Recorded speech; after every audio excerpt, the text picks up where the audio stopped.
my Jason.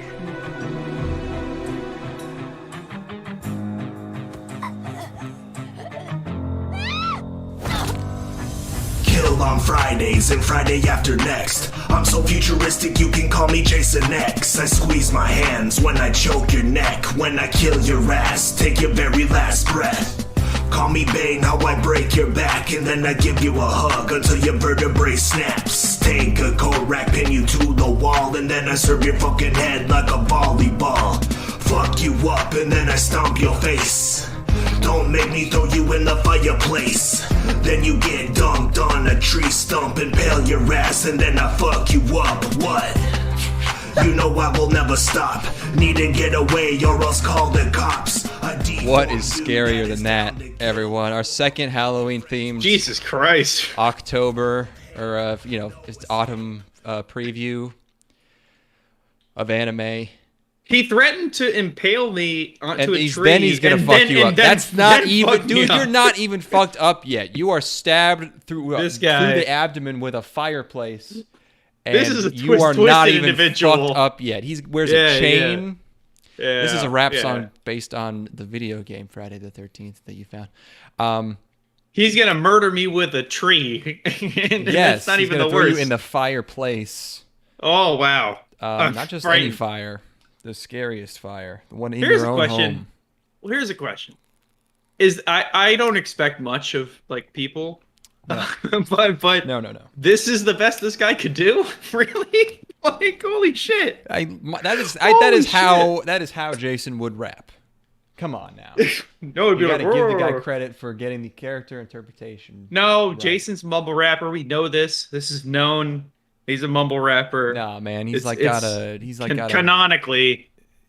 He's like no, he'd be like a shouting simpleton who's just like, I will stab you with a knife. That would be a good rap name, Shouting Simpleton. I'm into that. That's good. It's fall now, and the leaves are gone, so I can now see my neighbors' houses. Yeah, I don't like it. They're closer than I thought, which is to say they are in seeing distance. You're not in the nude zone. You can't go outside naked anymore. No, I do need to get some curtains for my bathroom. Clothes. So that when I need to buy some clothes, so that when I take a night shower, my neighbor like a quarter mile away doesn't accidentally glance out his window and just see the most horrifying profile view of me, like 180 pounds, all in the ass, stepping out. Yeah, they take their telescope out to examine the gorgeous night sky and accidentally just briefly, briefly flag you with it. Yeah, and the telescope falls and you're just like, oh my, what the fuck? Yeah. I need to report a sighting. I need to. Excuse me. Is this the FBI? Give me Mulder and Scully right now. I have found a gray, and they live amongst us. Yeah, he's gonna get on his ham radio and just fucking send a bunch of guys with spooks. Yeah, with weird radio devices here. There's gonna be a whole bunch of dudes in hazmat suits pointing radios at you because we're in a censored version of the movie. We're not in the original where they're holding guns. They're pointing radios at you. Lollipops and cigarettes. Yeah. Candy cigarettes, of course. Oh yes. Yeah. That's that's very unfortunate. This is a good day down here, man. I had the windows open. I was breezing it out. Yeah. It was the weather's nice. okay. It was like 60 something. Ooh, nice. It's not bad. Yeah, though it hasn't been too cold. I mean, some days it is, but usually it's not. I gotta get I still gotta get all that oil delivered. I have no idea how much I have left. Yeah. What else is going on? Not much. I had a question, but I lost it. Maybe it'll come back to me at some point. Hopefully. But yeah. I'm fried today for no reason. I mean, I worked yesterday, but that's not enough to usually put me down at all. Like I'm usually pretty okay, but I'm at a very low energy level right now, so Mm-hmm. um I was hanging out with Steven. He said he had some kind of lymph node infection, and oh no. they gave him steroids for it, and Yeah. they gave him a fuck ton of energy. I was like, man, that's those things work. It sounds like. I guess it was the kind of steroid that like it isn't just like. I forget. There's like just steroids that just like do something to your lungs, but I guess they gave him like something that it's just like I don't know.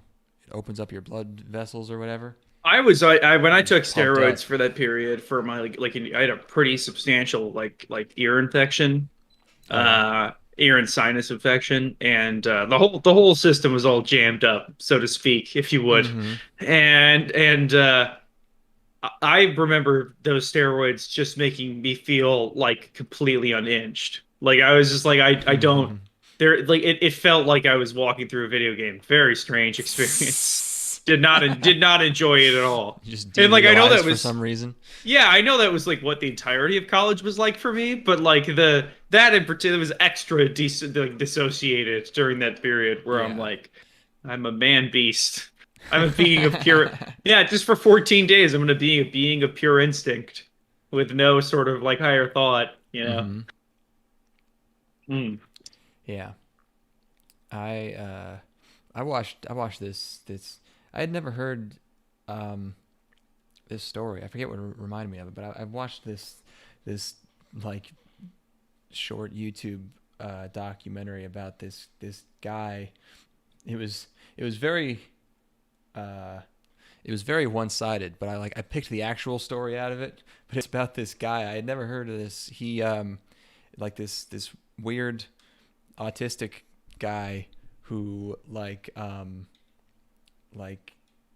he he was like a really like on the internet in the late 2000s guy. Sure. And then his mom died and left him $2 million, which no one knew she had. All right. And he got that and her house, which was this like tiny cottage in like the middle of this like kind of dense suburban neighborhood, and he got it into Bitcoin in 2010. So he became a billionaire. Oh. So yeah, he was a billionaire, but he's also like a crazy autistic paranoid guy. So he just moved into that house. Yeah. He didn't have to worry about money at all. So he just started digging tunnels under the house because he thought there was going to be a nuclear war with North Korea. And also he's like a hoarder. So like the house is just like piles and piles of shit. And it's like completely, you're not even able to like walk through it. And he was collecting all he has like hundreds of gallons of bottles of chemicals and shit, not for any really malicious purpose, just because like he was like, I might need all this bleach for some reason. And yeah, well, if you're planning on living the rest of your life underground, you might as well have everything. If you got the money. Well, he didn't have like I don't even know if he had a ton of like food and shit. It was just like bleach and The food was coming. yeah, maybe. And so but then he met somehow he met this black kid who was like he was like a preppy black kid, like the son of like an African immigrant. They interviewed his dad, who's like a very like strict, like very serious African guy, but he was like a preppy college like entrepreneur tech startup black kid, and On that grind set. yeah, He's and a grinder. He had this idea for, and like in the documentary, because they have to treat his idea like it makes sense. But I think tons of people have had this idea, and I don't even think it's legal or works. But like it's basically Kickstarter where you can invest in a company, like a startup, and I think there's a lot of legal like fucking hurdles you have to jump to even do that, and it's not worth it. But he thought this was like a genius idea, so he like dropped out of college and was basically trying to get funding for it, and he couldn't. But then he met this guy, and eventually he convinced him, or the other guy convinced him, I don't know, but he was like, okay, I'll pay you, I'll pay you for your for this idea you have, but you have to dig my tunnels. Oh, nice. So the guy agreed to dig tunnels under this guy's house, And the guy was so paranoid about people finding out where he lived that he would pick the black kid up from his house and put a blindfold on him and then drive around for 2 hours in circles so he didn't know where he was going and to get to his house, even though that he lived like 14 miles away. And then he would put him in the basement and have him dig tunnels. And like it was closed off, so he had to have like a ventilation system. And he had you'd have to like pee and poop in a bucket, and there was like pulleys where you had to pull it up. God. And also the guy just had a cell phone, so like he knew where he was. He wasn't I don't think he was fooling him, So it was just completely insane. And the guy would just be upstairs like on his laptop all day while the guy was digging tunnels. Like he had multiple tunnels like 200 feet out from his house in all directions, going underneath other people's houses and shit. It was so nuts. And then one day at like in the early hours of the morning, the guy texts him like, "Yo, the power went out down here." And the guy was asleep, and he woke up like 6 hours later. Oh no! Like, oh shit! He turns the power on, and he's like, "Okay, I think I got it." The guy texts him back. He's like, "No, it's still dark down here." He flips a bunch more breakers, and the house is immediately full of smoke.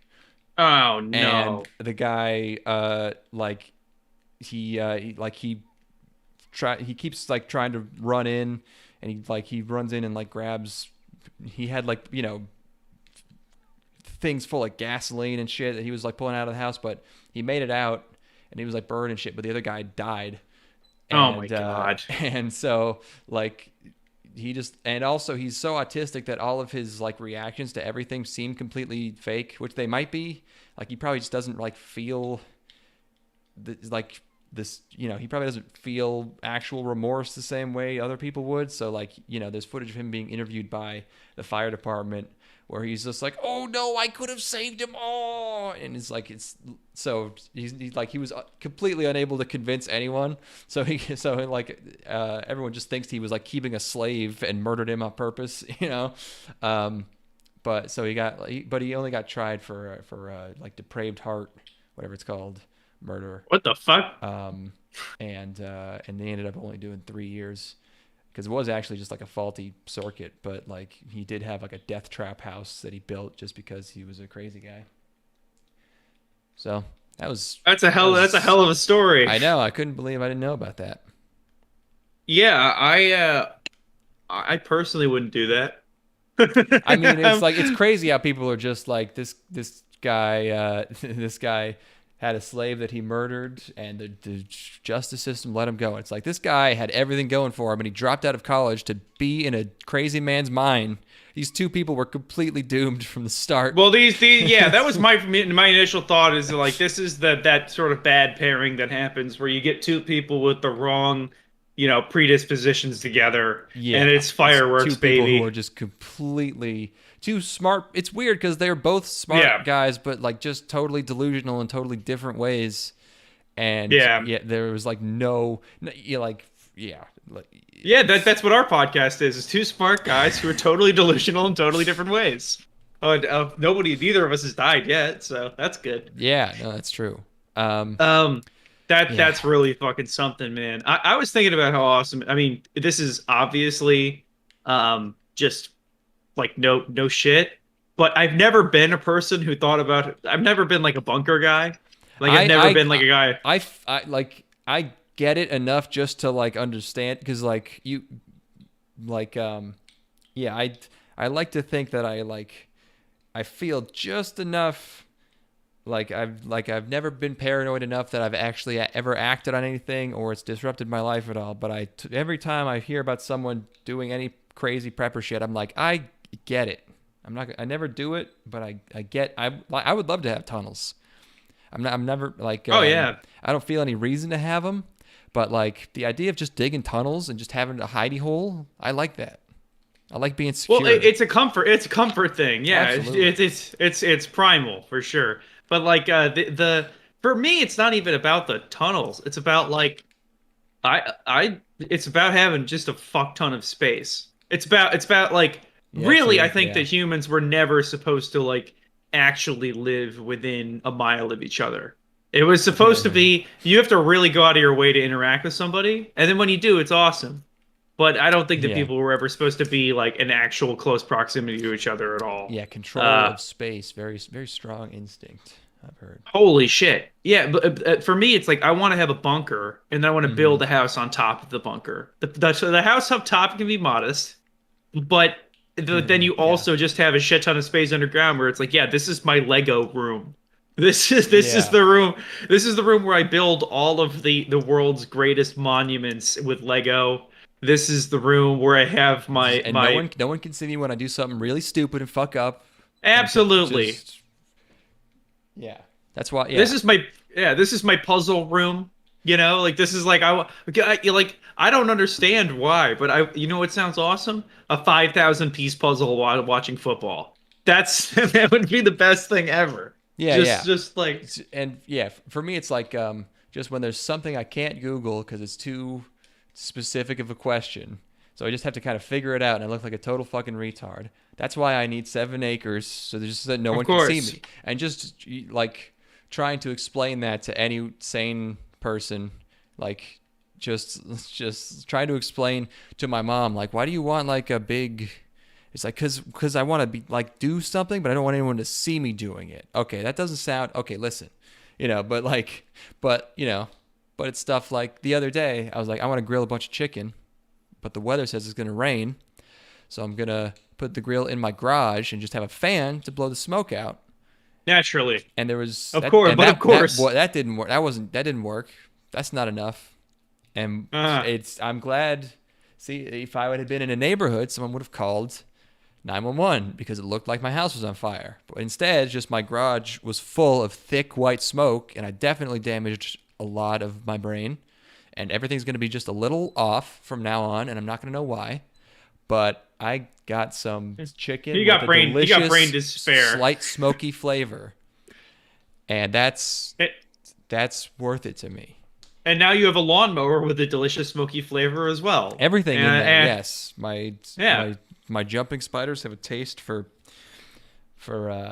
marinated chicken. Pleasantly thighs. roasted fruit, for pleasantly roasted meats. Yes. And that was I really because I haven't been able to get the grill hot enough.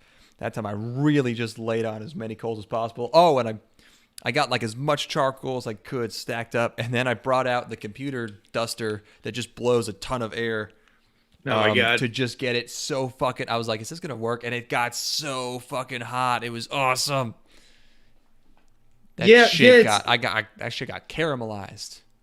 I want a shit ton of land to shoot on, not because like I'm like planning on utilizing it for some sort of training grounds, not for any sort of like I want it because I don't want anybody to see how bad I am at shooting. Mm-hmm. I want to have 500 yards so that so I can miss at 500 yards with like 50 rounds and then hit one and feel really good about it. You don't want to have a guy here and like, oh, he shot but no ding. He missed. Yeah, I don't want to be judged for being like just actively really bad at something that I think is awesome. Like I'll never be good at shooting. If people can tell you're bad at shooting, then that's you're a prime robbery target. Then it's like you can't hit shit. I'm not hearing dings. Yeah, I want to have like I want to just set up like the ultimate cheater gun, like 6.5 Creedmoor, 6.5 Creedmoor bolt action rifle with like a 5-12 optic, and then miss 19 shots in a row. just sail and not have a spotter, not have anything as a reference. Not knowing if they're high or low, or just like zero opportunity to correct all my by shooting instinct. And then I hit the one. I'm like, fuck yeah, baby. I nailed it. I don't know where I was aiming, but that one's solid. Yes, sir. Elite. Mm-hmm. Yep. Yeah, thank you, Mr. President, for You have a walkie-talkie not connected to anything. It's not turned on. You're like Tango. Touchdown. We have touchdown. Yeah. Blue 42. I saw this movie the other night, The Banshees of Inisherin, which is the new movie by Mark McDonagh, who did like In Bruges, his most famous movie. Right. And it's a movie about this really kind of remote Irish island in the 20s, like the 1920s. And that was a wild existence where, at least as it's portrayed in the movie, where things like property were extremely vague. So there's many scenes in the movie where the main character is just bringing his cows around the town and just like kind of taking all of his livestock out like on a walk around the island. There's no sort of clear, like, can you just imagine your neighbor rolls up with like a cow? It's just what Sick, a, yeah. and it's obviously like just the most gorgeous, beautiful landscape ever because it's Ireland. So it's these rolling, beautiful hills and like sheer cliff faces and stuff. And the houses just made of whatever stones they had lying around. Oh yeah. And like fucking roofs made of sticks and shit. It was pretty wild. Yeah. And there's no sort of like it's a movie that really drops you into the location. It doesn't really like provide a ton of like expository context. Yeah. So you pretty fun world to peek into. What did you and Stephen get up to? We watched I'd forgotten about this one. Technically a vampire movie. We watched Guillermo del Toro's debut feature film, Kronos, from 1993. Yes. Pretty good. I enjoy Kronos as well. Yeah. Yeah, I haven't seen it in high school, but I remember it being pretty fucking awesome. Even you can tell even back then he's a huge weeb because of the little girl, because she had like the raincoat she wears. She wears this like candy cotton candy colored raincoat, and she has like such a Japanese haircut, and she's always holding a teddy bear. I'm like, this is a Japanese character. This is straight out of some Japanese movie. But yeah, that's neat. That's good. Guillermo del Toro, he's a cool guy, man. His newest show that he has on Netflix is supposed to be pretty damn good. Guillermo del Toro's Cabinet of Curiosities, which is just like a horror anthology show. It's supposed to be pretty sick. He's a truly like he's a visionary filmmaker, man. He's awesome. Blade 2 rules. But I mean, a lot of his shit rules. His Hellboy movies are awesome. Have you seen those? Yeah, the effects in those seem great. They seem pretty. Yeah, quippy. both. You know, they're pretty quippy. You know, they're pretty cute. But I like the designs of the guys. It's awesome. Ron Perlman, even in Kronos, even back then, the only English speaking guy in that movie. And he's like wears a turtleneck. He looks so weird wearing a turtleneck. This huge like Cro-Magnon guy. Pretty awesome. They got like the next closest thing to Robert Zadar to be in the movie. Yeah. They had a little bit bigger budget. They could get Ron. Actually, maybe it was cheaper than Robert Zadar back then. I don't know. And then after that, we were gonna watch another movie, and then we just ended up watching a ton of fucking. I Think You Should Leave with Tim Robinson. Have you heard people talking about that? Have you seen that? Of course, yeah. You seen it? No, I've never seen it, but I've heard people talking about it for a few years now. I've been hearing people talking about it, but you know, it's like comedy, so I'm like, no. But holy shit, that shit is so insanely funny. I'll need to check it out. It's tough to get me inspired to watch some comedy shit. So I know it, but like it's definitely not as hard hitting as World Peace, but it's definitely the funniest thing I've seen since then, probably. Yeah, I thought he was Canadian for some reason, maybe because I had just never heard. I think he just talks like that because it's funny, which it is. But yeah, I've never seen anything from him, and he looks so fucking weird, and he can make himself look weirder. He has the most cartoonish face of any man I've ever seen. Like, he has no eyebrows, and he's such a goblin of a man. And he's a creature. He can shout so loudly and so like really just straight from the diaphragm. And nice. And you know, most of comedy is like, you know, you gotta get the editing perfect, so like they know to play someone screaming like 3 frames before cutting to their face screaming, and it's always out of nowhere. but I didn't think you could do it's like doing sketch comedy is like what a nightmare. But like it's always, you never know what the idea they had was, because every sketch is always like, it's like, not always, but it'll be like 3 layers deep, and you realize like, oh, this is the idea they had, but then it's like they piled another thing on top of it, and then another thing. Every yeah, 5 years, there's a good. good sketch comedy show. It's Pretty like how much, it yeah. works. Is that like every 5 years you get a good one, and then you need to cherish it while it's around. Yeah. God, I tried to. So I watched. I made a decision where I'm like, okay, once I'm through with my movie, and I was in like the other stuff that I was doing, I was consuming a lot of kind of difficult media. I'm like, okay, I'm gonna go normie for a bit. I'm gonna watch some normie content, and so I could talk to people. Basically, is like because conversation doesn't What's going exist. on with this Matrix that I hear Then about? the conversation doesn't exist beyond talking about like entertainment rations that you've consumed at this point. It's just, did you see X? Oh, X was so good. Have you seen X? That like that's just there are a lot of people that just exist in that spectrum at this point. And I tried watching The Mandalorian again. And that's what you started with, man. It's like it's funny because I watched it and I'm like, this is like lightly entertaining. I'm lightly entertained by this. And I've had the second episode downloaded for a while now for like one. And yeah, exactly.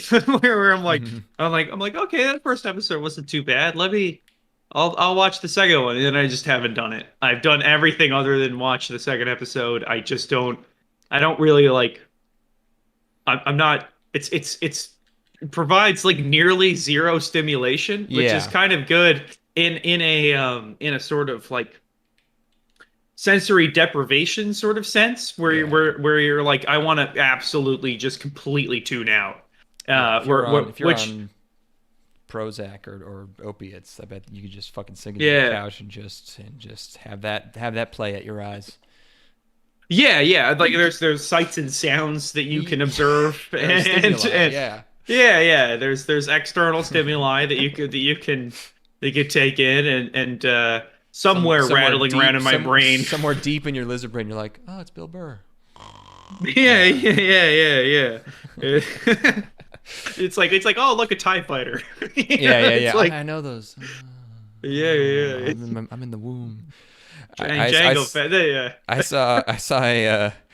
I saw a comment where I was like, oh man, it was on some Star Wars thing. There's a guy being like, the only Star Wars media that should exist is the original trilogy and Rogue One. It's been worse recently. It's gotten worse. Why would you? It's like I'm talking to my doctor. It's like I'm talking to a psychiatrist right now. Yeah. The situation has not improved. It's like, so how are you doing with the despair, Ethan? How's the despair? I continue to despair. It's like it's gotten worse. Yeah. Because they have I'm gonna have to come back next week. They have the flashy spin-off thing on. I was fucking freaking out. Andor, not Andor. Yes, that's it. That's what it is. Andor. Oh, it is. Yeah. Oh, I thought that was the name of a place. That is Endor is from the original trilogy. Okay. Andor is the character from Rogue One. I'm cursed with this knowledge, and now so are you. And it's just getting worse. Yeah. Because it's like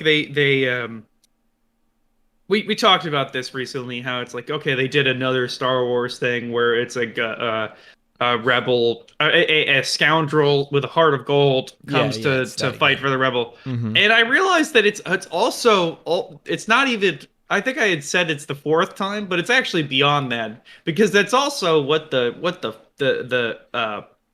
Poe character is from the sequel trilogy as well, is that he's a scoundrel with a heart of gold. He's barely a scoundrel. Like, what is he? He's a scoundrel for 5 minutes, and then he's just a guy. Well, Kill he's your character. re-scoundrelized in the ninth movie because they have to remind the audience that he sold drugs or Oh, I something. don't remember that. Yeah, I don't remember But anything. well, To be fair, I don't remember anything about the ninth movie. it was during the sequence where he and Finn were acting like kind of like a like old gay couple, and Oh, then I kind of remember which that part of the yeah, movie. they're kind of like have this like lover spat, uh, which doesn't pay Right. off. Yeah. Uh, but yeah, it's getting worse. It's really difficult to even like think about Star Wars. It's Yeah, it's becoming one of those things where you're like, are people gonna like? Because I always see like I never see people who are like super hot on Star Wars anymore. So I think like, is there gonna be like a? Are people gonna turn on this, or is it gonna be like a like what they were saying about like Madden and Call of Duty? You know, where it's like they can't just keep releasing one of these every year. People are gonna go fucking nuts, and it's just like, well, Mark and I were talking about this the other day. We were just like it can't be this way. We were talking about like what was the last new IP to have success? Like what was like the most recent franchise that is new intellectual property to have sustained success? And the one that we came up with, the last one that we can think of, was Fast and the Furious. And Fast and the Furious is a remake of Point Break. The first movie is at least, so it's like okay, like Stranger Things, but that's entirely aping all of its shit from other media, you know. yeah, So it's really like just distressing, and like obviously it's also we've aged out of the demographic for popular media as well. So like things oh aren't yeah, made for us I'm old as anymore, and shit. that is a horrible pill to swallow. Where you're like, oh, Hmm. nothing over let's say nothing over $120 million will be made for us ever again is rough. I kind of You like know, that. like What about Top Gun Maverick? That's probably you like that. that's true. It's made for people older than us though, because I don't think that either one of us is a huge Top Gun fan. So No, like but that people who we are Top Gun fans incidentally like that movie. I'm That's I'm a hilarious. fan of Top Gun Maverick. The movie's fucking awesome. And then the Yeah. Mission Impossible movies, which those have been around since 1995. Those movies Yep. are as old as I am. Mm-hmm. So like I don't know. It's did I talk about the new Hellraiser movie at all? You were. I think you were talking about Hellraiser recently, but I don't know if you mentioned the new one. So yeah, I saw the first two Hellraiser movies, which Yeah. both of them are awesome. I really enjoyed both of them. The second one I think I like more than the first. They're very cool. They also have Mm-hmm. like just very overt problems that I simply don't care about. Yeah. Like which is that like the demonic creature Cenobites are chumps, and I like they like things these interdimensional beings can be undone by a crumbling building, things like that. Like bricks falling will take out these things that can drift in and out of our human dimension, or like shit like that. You could stab them and they'll die. Um, Mm-hmm. and every time I try to criticize, I try to think about like why the new Hellraiser movie isn't as good as the old ones. I keep going to the same criticisms that I have as the old movies, and I can't come up with any sort of reason as to why the new movie isn't as good as those old movies, which is a strange place to be in because Mm-hmm. we've been criticizing shit for like the better part of a decade at this point, and I can't in my head exactly process what it is about it that isn't as good as those old movies. Yeah. When because the new one is pretty good. Um, there's a lot of like pretty horrifying imagery in it. There's the ending of the movie's amazing. Um, the new Pinhead is fucking creepy as hell. I just didn't like fall in love with it the way that I fell in love with the first two. Yep. Uh, Yeah. anyway, Well, yeah, you got anyways, anime. we do Yeah, have anime. some anime to speak on, to give our voices to. Yeah. Second chunk here. You had seen it last time. new Pop Yes. Team Epic. That's right. We don't usually do sequels unless that we feel that they are noteworthy. And this, I feel, is noteworthy. Yes, sir. And mostly because I was wondering how, like, I figured they would be doing pretty much the same thing, but mostly what I was wondering is how they would start it out.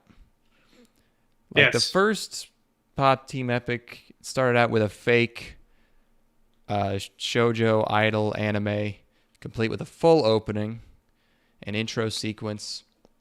And I was like, what are they going to do? Like, because they have to do something. They can't just jump right in to the dumb skits, but they have to do something. And I could not think of anything. So I was like, this is going to just be a little disappointing. And to start off exactly where the last season ended, almost 5 years ago at this point, by the way, terrifying to think of. It's scary. With live action, whatever his name is, Shota Aoi, I think, who's a male idol who they just got in live action because it's funny. Standing probably, I assume, in the exact same position he was at the end of the last episode. And then doing instead of a full anime opening, doing a full fake tokusatsu or tokusetsu, whatever it's called, like Kamen Rider opening. I was like, holy shit! They did it. I would not have thought of that. I didn't. It's just the most mischievous show. It's just the most. It's the most mischievous television program I can think of. They're little fuckers. They're just such little fuckers. It is. It's also. I felt like the first 3 to 5 minutes of this episode felt like it was designed to like if you were let's say you were a fan of the first season of Pop Team Epic, and you had somebody you wanted to introduce to the show. You're like, oh well, the new season came out, just watch the first episode with me. And then it's just 5 minutes of garbage. It felt like it was designed to fuck with people that were trying to introduce this, because it's this ridiculous sort of Kamen Rider parody into a song about being friends or whatever. There's two different songs that have nothing to do with the show. It just feels it's like no, it's gonna get funny soon. Don't worry. It's great. They're just such devious bastards. They have not abandoned the true core of Pop Team Epic, which is actually caring about having fun and not caring about the audience really. But it's extreme. The spirit of it is pure, man. It's unadulterated, uncut. Like as the original season was, Yeah, and they kept up the bit of doing fun voice actor pairings. So in episode 1, the lady voice actors are Aya Hirano, who's Haruhi, and basically retired, known whore, and Minori Chihara, who's Nagato. So they got Haruhi and Nagato from Haruhi, and then the dudes are Dusty and Reinhard from Legend of the Galactic Heroes, and they're two old men. Ryo Horikawa is also Vegeta, but yeah, they do stuff like that. Episode 2 is Rie Kagemiya and Romy Park. So Alphonse and Edward from Fullmetal Alchemist, both played by ladies. Funny. And the males are I couldn't find an obvious pairing, but apparently looking it up, they're just good drinking buddies, so they just put them in the show together. Episode 3 has Pikachu and Meowth. Oh my god! Or I now remember Nyarth in Japanese. His name is Nyarth. It sort of sounds like something a cat would say, I guess. So I'll stop. But yeah, it's fun stuff like that. They don't point it out directly. I watched a couple episodes of this. There's an animated robot. So they did this in the first season, but there's a huge animated robot sketch, almost certainly animated by Sunrise, and famous mecha animator Masami Obari, who they call out by name. And the villain they're fighting against is called King Recorder, which is just an obvious standard for King Records. Obari is director of Voltage Fighter Go Kaiser. You might have heard of it. Oh, yeah, I'm very familiar with it, unfortunately. It's a similar art style, but like it's that 90s art style, but not as ugly, but just where they have like the big earlobes and stuff. Yeah. Extremely pointy hair at the end. And yeah. Trigger's Fukuoka studio, I guess, is in there somewhere too, I think in episode 2.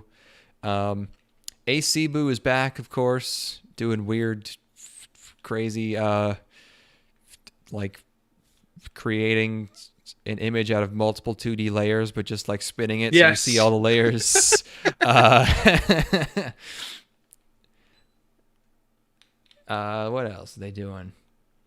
The opening is in episode 2, and it's like a single shot, like inside a hollow sphere that turns into a crazy kaleidoscope that kind of makes me a little dizzy.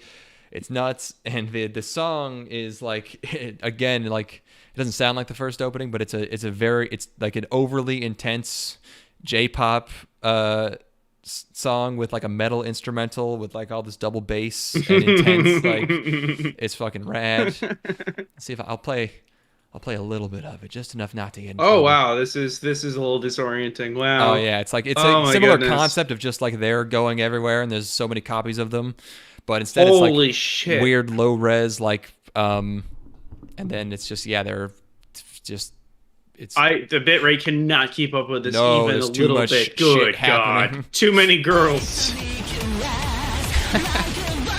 Wow.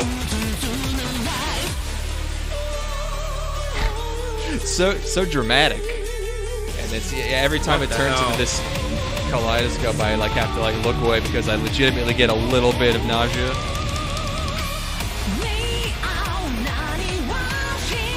Just this, it sounds like an opening for Valbrave, but it's like just them walking and just turning into weird abstract shapes.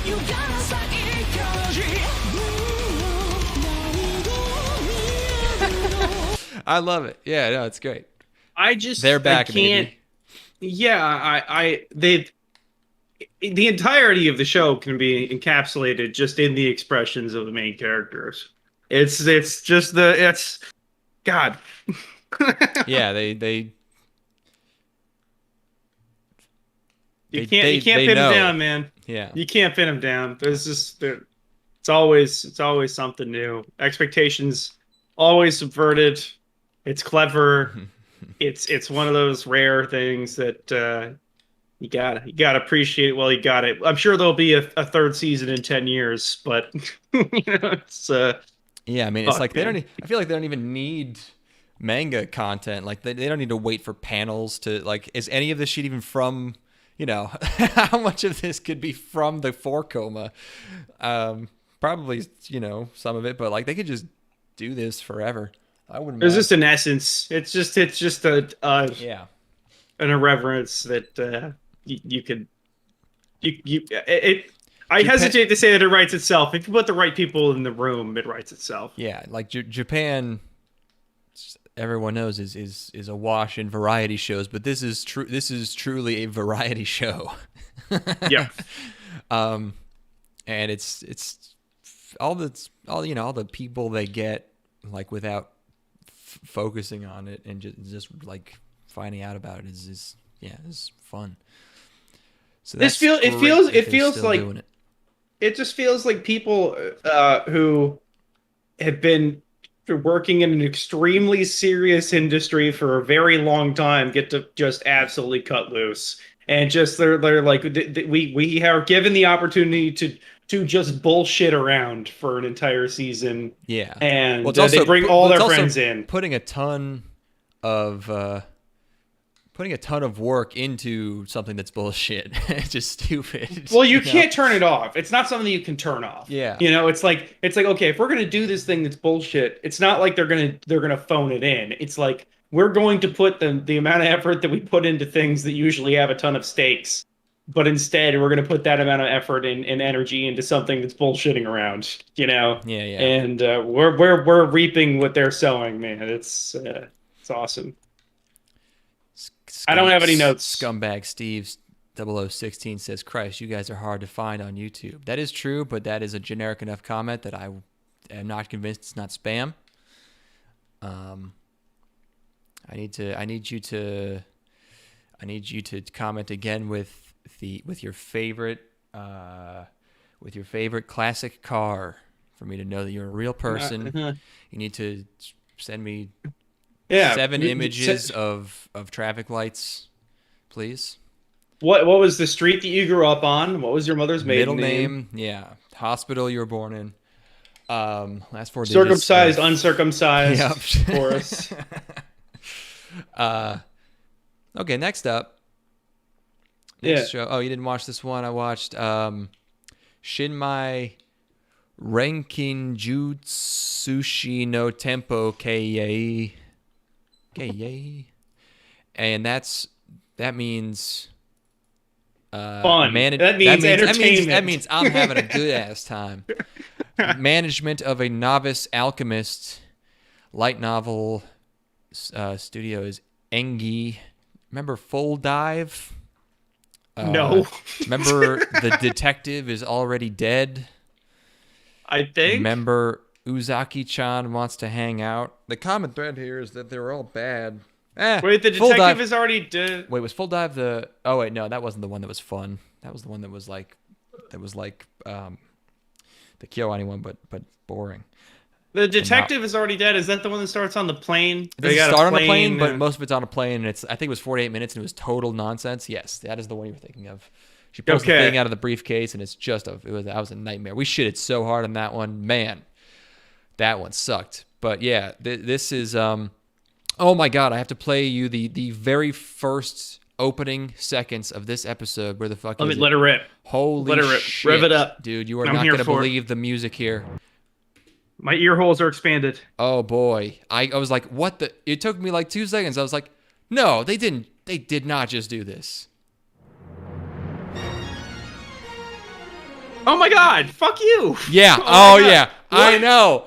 I'm sorry. Know. It's only the most famous anime ever made. It would be like doing the Jaws theme. The hell, man? That's so insane. I was like, how do they? It's like, it's not even like, it's not even close to even being like, you didn't earn this. It's like, this opens on the final decision we almost make for Maven Evangelion is it has a number of decisive battles, another name for it. They it's fucking re-instrumental. And I mean, all the time. I'm not gonna, the opening shot that they pan over is like not deserving of that music, even though it's toned down to just being like a fake synthetic organ. It's like the coloring is very unimpressive. But yeah, it's about a girl in alchemy school.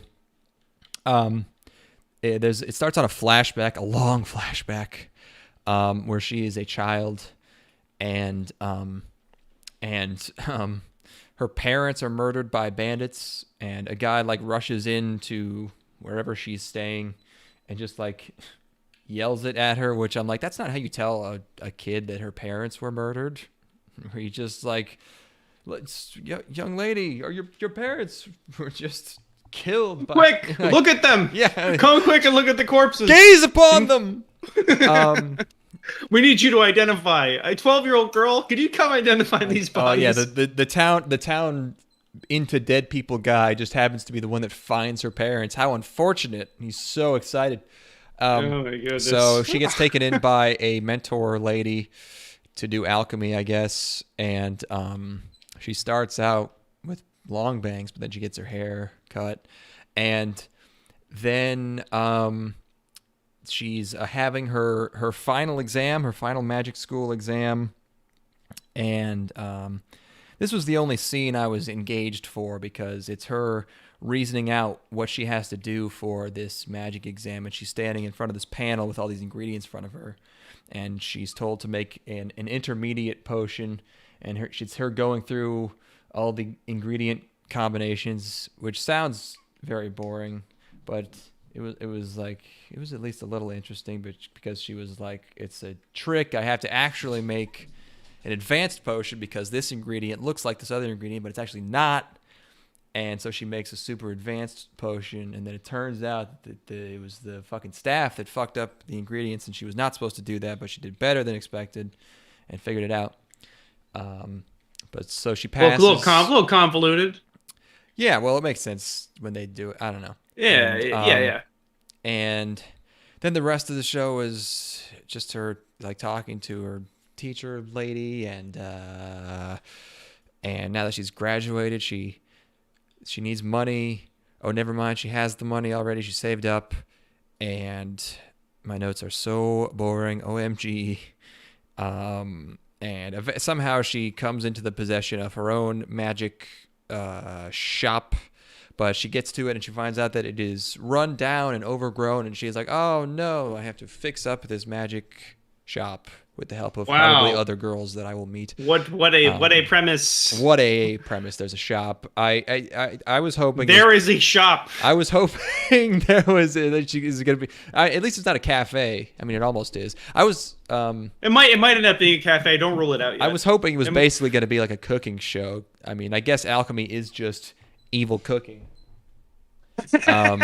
So, but I mean, it's going to be like a finding friends and managing a shop with two P's and an E at the end, because it's fantasy show. Evil cooking. Yes, it's cooking, but from the devil. Oh, spirit cooking. That's another name for alchemy, is spirit cooking. Do you know there was a period from like the end of World War II until about the 80s where white women were only capable of cooking from the devil. It was only like boiled chicken. It was on top of potatoes. Like spaghetti. Yeah. Yeah. They would have gelatin with broccoli dinners. in it. Yeah. Oh, that's how you get fucking. That's how you get cooking with what the hell's his name? Cooking with Steve. Whatever. You know. It's like, oh, Edna, did you bring your famous spicy gelatinized pepper casserole? Spicy marshmallow pie. Spicy marshmallow. That's out there. You keep talking about this. I'm gonna look it up. I'm gonna see if I can find that spicy marshmallow pie. But there's probably a pumpkin spiced marshmallow pie. You know, a little bit of cayenne, but your aunt puts too much cayenne in, so it just ends up actually being spicy. No, it's just a pinch, so that you can you can't tell. Pumpkin jalapeno pudding.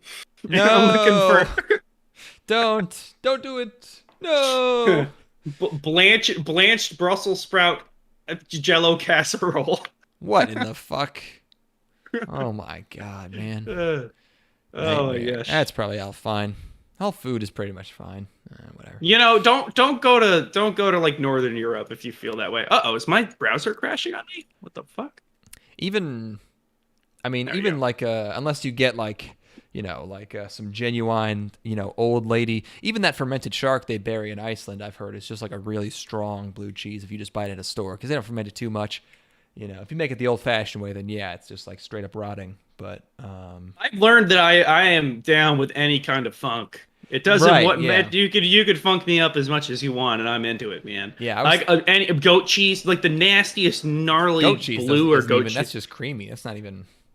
You can get some pretty funky goat cheese. If you get like a really strong gorgonzola, it can be too much for me. But maybe not now. I mean, the last time I got a pizza with gorgonzola on it when I was like 16, and I was expecting it to be like blue cheese, and it kind of was, but it was just too much. Completely overpowered everything. But maybe now I would just love it. I was thinking about sardines the other day, how they're like in like cartoons and stuff. They were always the stand-in for just gross food that people somehow ate.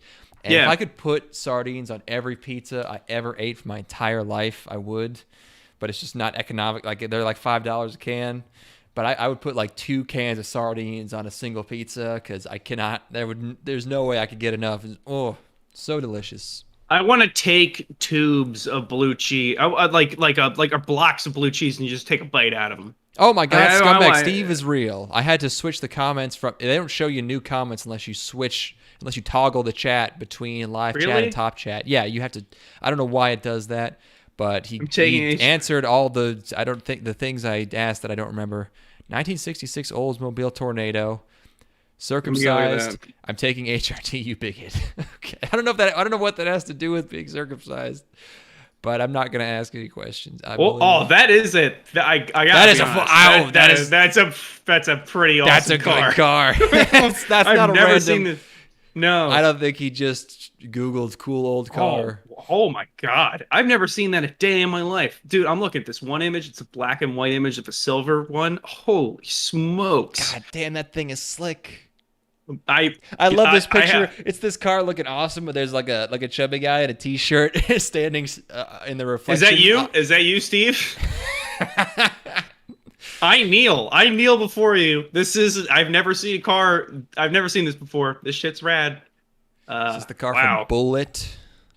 No, it's not. No, the car from Bullet is a Mustang. It's a Mustang. Eleanor. Yeah. Mustang Fastback. And in matte green, but that is a really goddamn cool car. Good call. I want bench seats in my car so I can get roadhead. I think that.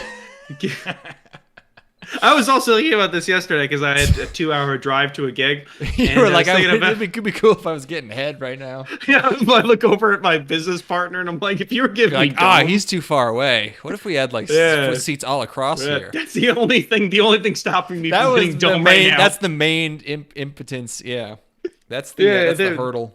That's the impediment for sure. Is the shifter is not in front of me. But yeah. I was also thinking about if you were like a piss freak, like if you were a person who was really into like drinking piss or getting pissed on, like how easy it would be. Like you wouldn't have to stop on road trips. You could just drive forever because you just like if you have somebody lean over and get it straight from the tap. You know what I'm saying? Yeah, no. I mean, I don't think scarcity is really the problem if you're into piss. Well, no, it's you don't have to go to the bathroom. Like you can just have your the bathroom comes to you. And you just keep driving. It's like, hey, I think I need to go. Do you mind just leaning over here and drinking my piss real quick? You know, if you were with somebody who was into that. Daddy needs a watering. Oh, the 66 one had pop-up headlights. Oh, okay. Bucket seats are for virgins. I'll defer to you. You're probably right. Just like having a I don't know what a bucket seat. I don't even understand the a bucket seat would be just like having a more an contemporary. Insert, like a bucket seat is not a bench seat. A bench seat is like one where you have it extends from the both all the way from one end of the cab to the other. Oh, so a bucket seat would be one like a contemporary car seat individual. You sit in. Yeah. Right. Yeah. Oh, okay. No, I agree. Yeah, this is a car I want to put in my Friday the 13th movie. I want somebody to get their head smashed through the windshield of this. Is it a tornado or a toronado? Toronado, technically. Oh, Toronado. Okay. What a wild thing. It's so low riding. It looks very aerodynamic. Long. It's a long boy. Anyway, anime wise, thing's a boat. In terms of anime, I talked about. Oh, was I done with? Yeah, shop. There's a shop. Okay, Shinobi no Ittoki. Did you watch this? Oh, I did. You did. I'm sorry. Shinobi no Ittoki. Where's this one? Back to the owl. Yeah. This is okay. So yeah, this one is an original by Troika. Yeah, Troika. Oh my goodness. Mm-hmm. Wow. I mean, wow. This, very intense opening credits with like a very shaky camera, very, very harsh film grain. There is an owl. There's a boy in school. There's a mysterious ninja girl following him around. He survives a truck crash. A truck almost crashes into him. At this point, it was, I think, 4 a.m., and I said, I can't do this. I'm going to sleep. Okay. Woke up today thinking I woke up at 11 a.m., have plenty of time to watch all these shows. Turns out my fucking clock next to my bed set itself back because it thinks it was daylight savings. It's wrong every year. So I lost an hour, basically. Started this back up. Oh my God. He gets a love letter. He gets an over-the-top confession that means something's wrong here, obviously.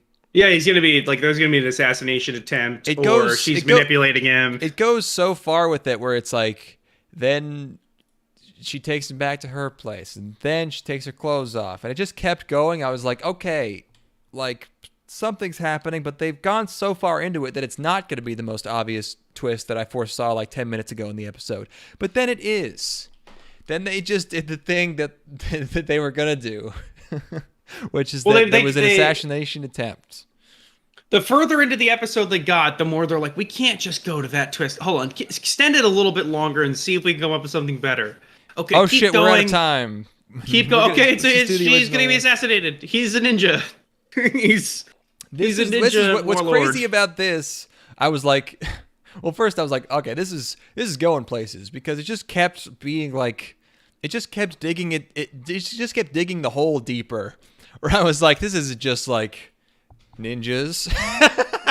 You're not gonna jump into that hole. You wouldn't bury yourself. And then after the most obvious twist ever, where her and a bunch of ninjas are trying to kill him, like he gets saved a bunch of times by different people, and he gets saved multiple times.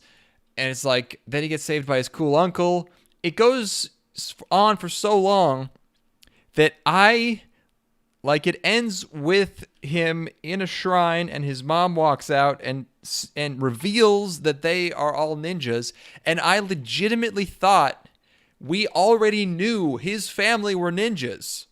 So the twist was that I wasn't supposed to know the premise of the show, except I did the whole time. So the show was like, yo, check it out. We actually didn't think you would know this thing. But the most obvious, transparent twist that we could possibly come up with. Well, I thought they were doing ninja in my brain. I don't even know if I made this up. My brain made up them doing a bunch of ninja shit at the beginning of the episode. He does do ninja shit. He jumps over. He takes a shortcut to school. So he doesn't realize that he's a ninja. No, it's just a super special parkour boy. Does his mom do some ninja shit? Does she like kick a plate? Does she do some ninja shit in the kitchen? No, they just very obviously live a secretive existence where they're hiding the fact that they're ninjas. Except they're just not hiding it. He's hiding it accidentally. Everyone in his life is hiding the fact that they're ninjas. His uncle is clearly a ninja. His mom is clearly a ninja. The people that work at the grocery store that his uncle works at, or his mom owns, I guess, are clearly clearly ninjas. Yeah, no, it's like this guy's a moron for not realizing that his entire family is ninjas. He's a moron and everything. Oh, here's a screenshot of him doing, I call it the Kleppic. I want that to catch on. Yeah, so he's good at being a ninja. This has weird echoes of a show we'll talk about later. That just takes like almost this concept, but up to like a level, up to like an 11. But this is there's really nothing here. I don't know. My notes devolved into ninja. It's just over and over and over again. When he realizes what's happening, he does say ninja multiple times. The one thing in the entire episode I was looking forward to was seeing. Because you got the uncle character who's like a sort of a deadbeat, but clearly has something else going on. You just sort of see a faraway shot of him in a car. And I should have known that he would have come back. I didn't think he would come back in this episode. He does. Well, I wanted to at least see him beat ass. And he beats ass off screen. Well, yeah, he's about to, and then it cuts. Yeah. Yeah, because they couldn't afford to, have. They already had 2 action scenes. Yeah. Yeah, this is like the simplicity of this almost makes it confusing. The straightforward, it's which is a thing that happens when you watch anime sometimes. Is like something is so straightforward that your brain is trying to invent nuance that isn't there. Your brain is like tricked into trying to come up with like what the twist is, and that's every movie I watch on mushrooms. I'm like, what's going on here? I can't consume any media on psychedelics. I can't be around people when I'm on psychedelics. Yeah, because I'm assuming that people are like, are you tricking me right now? Are you trying to trick me? Is this a fucking game? Or is this a puzzle? Yeah. It's like, no, I'm not. It's like, no, I'm offering you a jalapeno popper. What are you doing? And you're doing this because you want me to be spicy. You want me to put spice in my mouth. You want spice in me so that I get hot. You're saying the jalapeno poppers are chock full because I'm empty? Is that what's going on? Is that what you're saying? Oh my God, I am empty. You've been speaking in metaphor. You've taken my organs. I need to cut myself open to check. That's what you're saying. Holy shit. My mom's going to die someday. Anyway. Oh, fuck. This is... I wish I had more to say about this. This is just... No, there's not much to say It's the mind breaker of the season. It's the one where you watch... And like the one thing that's like that they do that's like, oh, shit's real now, is that like one of his attackers like slits a cop's throat. And then 30 seconds later, the cop gets up and he was like, I was faking it. What the fuck? What the fuck? Dude, like, it's like that's the clever thing is that they are arranged for a... That's how nefarious they are. For a guy to impersonate a hapless cop to be assassinated in front of him.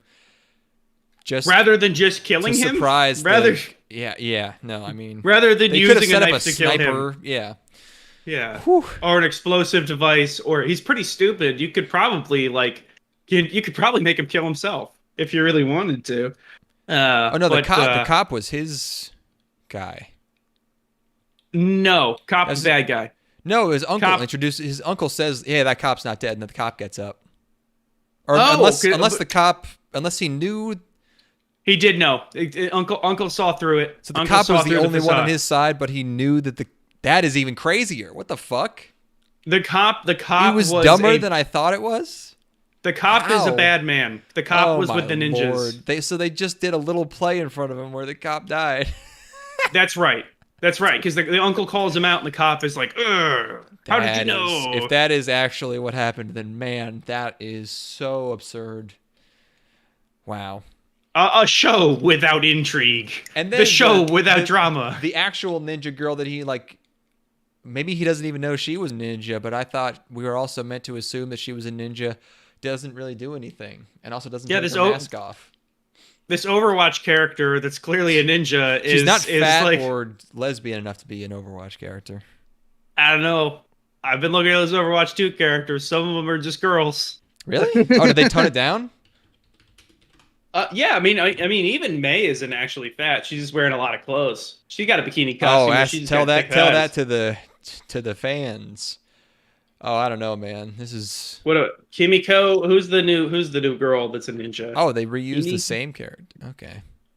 Kimiko, Overwatch. No, they're I all don't weird looking. They're all not cute ladies. They're all fucked up looking. Kiriko. Kiriko is she's just a girl. She got a fox. She's just a girl in an Overwatch world. Anyway, yeah, there's clearly a ninja person who's like dresses like what a ninja would dress like in an anime, is his childhood friend, and is clearly has like a contract or something with the Ninja Clan to be watching over him. Okay, let's do it. Let's go on to talk about it. Let's talk about something interesting now. Let's talk about something real. So interesting, something so intriguing that I was real. Compelled. Some real ass shit from men. This is a man show. This technically we shouldn't have even watched this because it's actually a spin-off of Suki Uta, the animation, which we probably watched whenever it aired 5 years ago or whatever. So that was my mistake. I didn't realize that, but I'm thinking this was worth it. Yeah, I'm thinking we're gonna get some good content out of VAZZROCK, the animation. Why? Suki Uta is. It started as a collaboration between Vocaloid producers and popular voice actors, but expanded into a media franchise with its own animation, multiple stage plays, manga anthologies, video games, and merchandise. It's animated by PRA. You might remember them from Bikini Warriors and Number 24. Two of my all-time favorites. Yeah. you described this as not entertainment and the Yes. longest 24 minutes of your life. You know, I went into it. It was one of the first shows I watched today. It was one of the first two I watched today. So I was fresh enough that I was able to make it through about, I think, 17 or 18 minutes before I just started like browsing Twitter. The last 5 minutes of this were like, that was infinite. That was 10,000 years. Yes, that was like you were trapped in an infinite Tsukiyomi Genjutsu. I was on the psychedelic mountaintops. I was in eternity, but like I was somehow able to keep it on the up and up through that. But yeah, this is a full length like interview with a bunch of male idols who are keeping it. How do you say it? Like not just G-rated, but like so. It's when idols or like Japanese personalities like keeping it like as safe as possible, and it's like, haha, no, that's I never would have expected that from you, and it's just them talking about their career, their fictional careers. Oh God. Oh, it's not like back to me. It's not like AKB 0048 where it's like they're just using the actual idol girls and just making them voice act in the show. I think these are fake people, fake characters. Yes. They're using voice actors for them, but they're talking about their fictional careers, but they're talking about things you'd only care about if you were invested in an actual person that you had a what's it called, a not parasitic relationship, a parasocial relationship with him, which I'm fine with. I watched the VTuber clips. I get it. I'm fine with that. But like these are things you would only be interested in if you heard them like mention it during a 4-hour long video game stream. But they're just around a table talking about this very stiffly, even for like a written thing. Like even if this was meant to imitate a stiff TV interview, it would be particularly stiff. Well, they're all in identical poses. They're all sitting. They're staring straight ahead. They're all sitting. This is with the their first hands shot of the show. I mean, yeah, look at this fucking insane. On their legs. This is like you are about to be sacrificed in some cult that you could never understand. Look at the framing. It is their heads are on the top third. Nightmare. Man, did you notice during one of the guys' interviews, it's like a close up of him, and then the camera just pans up like 5 inches for no reason, just to get up right above the top of his head. But it serves no purpose, and they don't do it for the other characters, so the top of their heads are a little cut off, but they don't do the pan up thing. They are all wearing black jackets and black pants and black shoes. They're all standing with their hand. They're all sitting with their leg. Nobody has the legs crossed. It's like no character is transmitted through their body posture. What's the Poe or Lovecraft short story where it's just like describing a house where everything's just a little bit off, like the geometry? It's like one of those where it's like everything is just a little bit off where you can notice it, but if you tried to explain it to someone, you'd sound like you were crazy, but you are crazy because you've watched this already. If you pull one seam, the entire thing falls apart immediately, and it reveals that this is like made by an alien or something. Like this is like so they have the wide shots, and then they have the close-ups. There's mostly close-ups. They have wide shots and then close-ups of the characters. And it just cuts between the close-ups of them, their eyes will dart over to look at the other guy, and then they have this. There's this sequence where their necks don't move. They're like his arms don't move. His legs don't move. The anus never moves. They don't cross their legs. They don't turn. They don't like have any sort of posture shit at all. It's the least casual thing. I mean, it's. They're all at gunpoint. It's every single person in here is at gunpoint. All of them have their families captive somewhere. And there's a sequence where they look through photographs. Like this is supposed to be a glimpse behind the scenes of this fake idol group. Even behind the scenes, it's like it's not human interaction. It's freakish.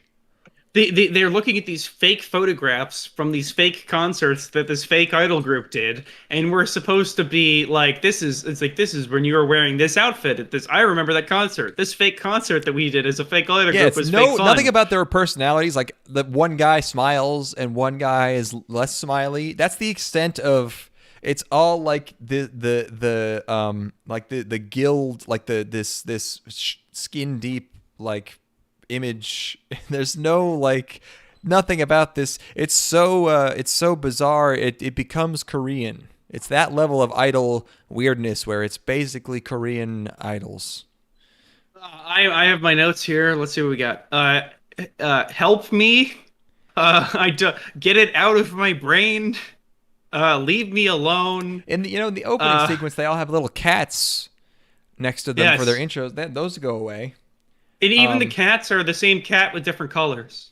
Even that, it's all the same cat. It's all the same. Well, that too. And then like it's just them talking about bullshit and nothing and their careers, like minor things about what they've done for like half the episode. And I'm like, is this whole episode gonna be this? Because that would be kind of awesome.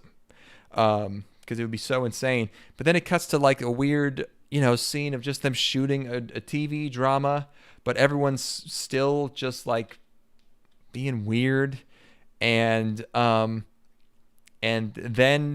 the last 5 minutes I couldn't even focus my eyes anymore. One guy has the weirdest line. This might be a subtitle thing, but he goes like, "Yeah, I started in showbiz when I was 6, so it's been 23 years. So more than half of my life." And it's like, yeah, 23 years is more than half of 29, which is how old you are, you fucking psycho. Over. Who thinks of it like that's so much more than half? That's most. You don't even remember the first 3 years of your life. Who says 3? Fuck. I wish more than half of my life. What? It is. I challenge every single person on the entire planet just sit in front of this show, watch all 24 minutes, and derive a single moment of pleasure from it. There is zero chance that anybody could derive pleasure or entertainment from this program. Even if it's you're impossible. Into cute boys, no, absolutely. There's nothing. It is anti-entertainment. It is negative entertainment. It's sapped entertainment out of me. This is a secret project. This is played for inmates in Guantanamo. It is agonizing. It's genuinely agonizing to watch this. What are the people on the thread for the first episode on my anime list? Hold on. I gotta go pee real quick. I'll be right back. I want to read some comments. Bring some up. Bring some up. Yeah.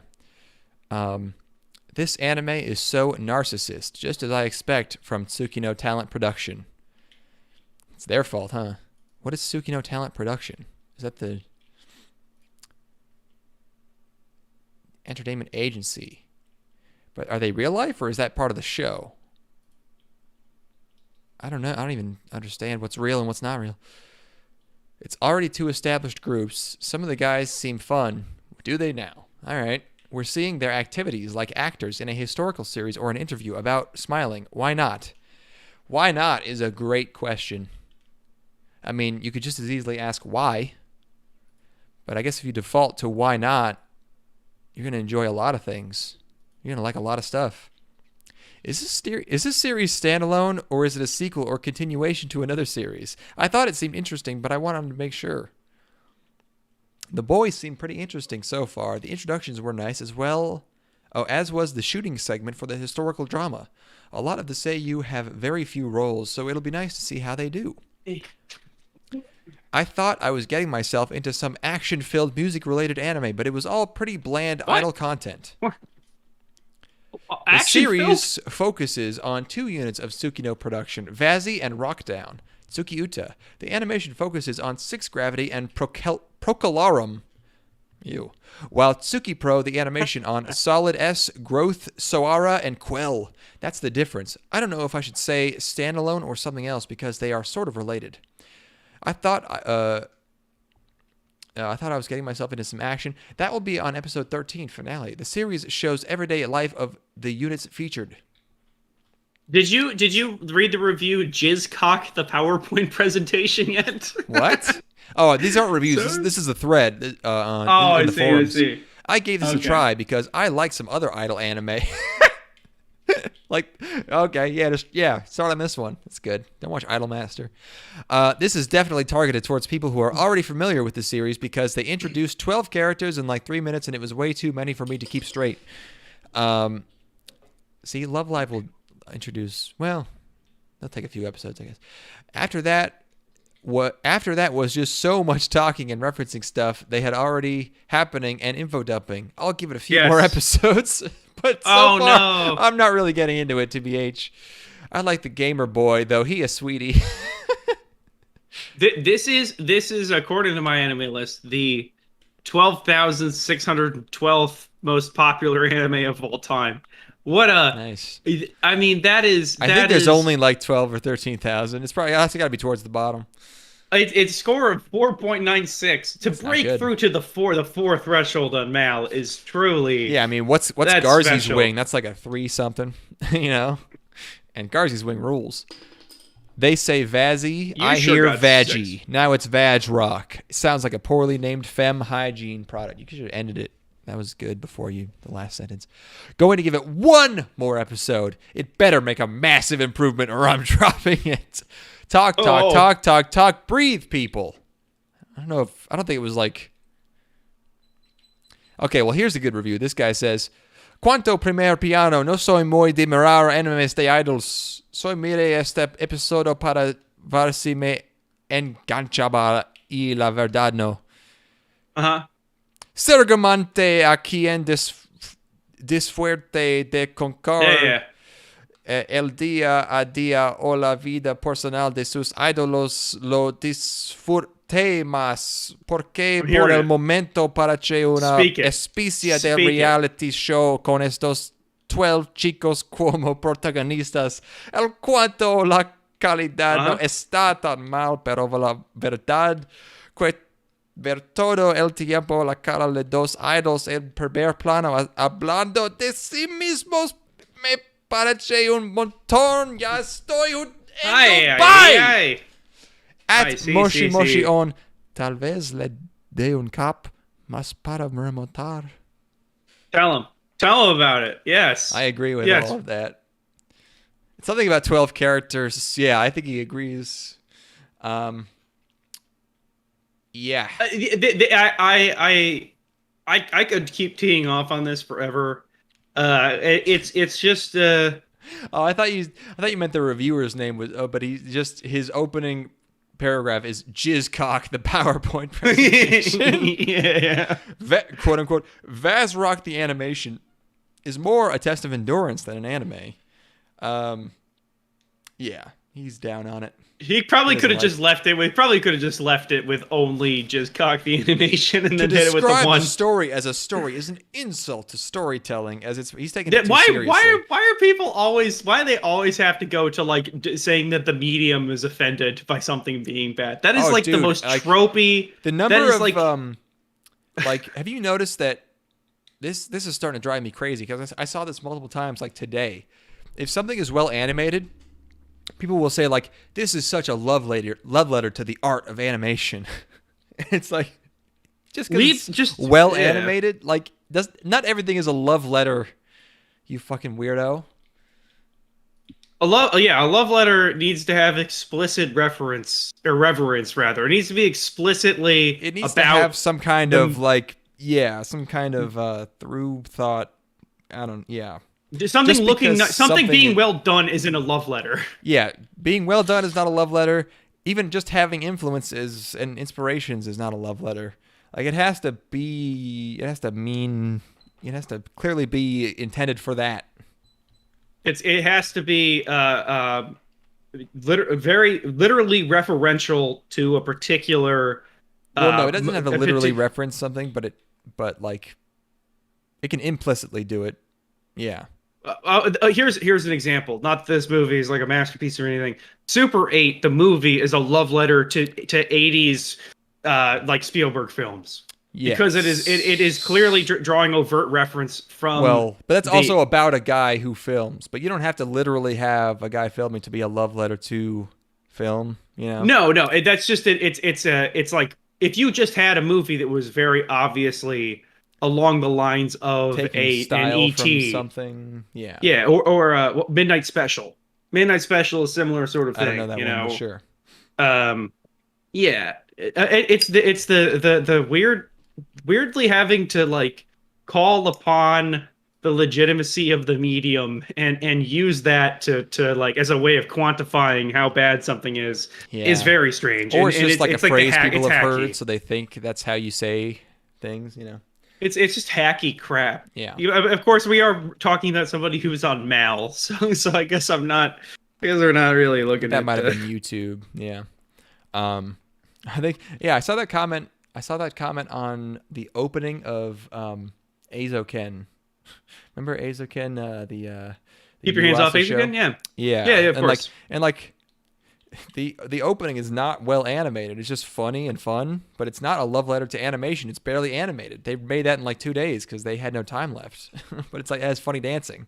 The show is definitely though. The show has the fucking. It's got the multi-plane camera in the first episode. Well, yeah, but like it's not like the animation itself has its own style. So I don't know. It's not like sure. I don't know. It's not like a. Trying to encompass all of animation. It's just like about that. Aizoken is not like a lusciously over the top like immaculately animated presentation of a show. It has a unique art style that looks good and they do it well.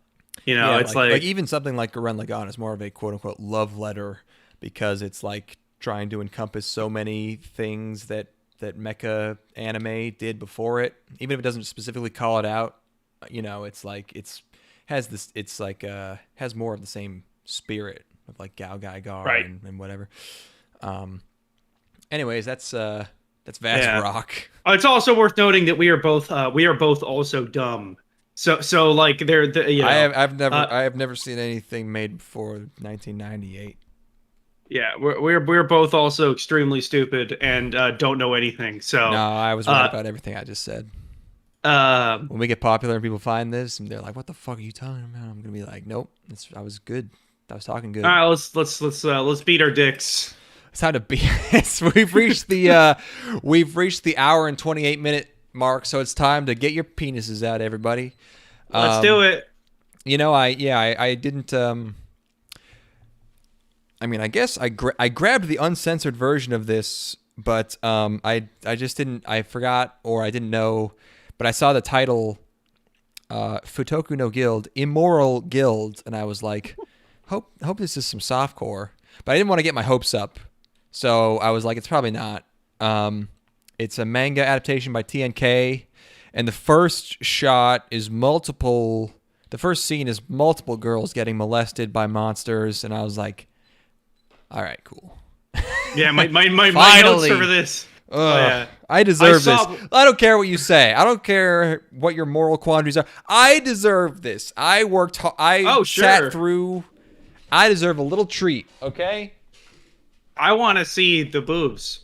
My note Not in was, this episode. This is actually this is entirely focused on the bottom half, really. It's really more about the story. It's really more about the characters. It's about family. Story. Yeah. Yeah.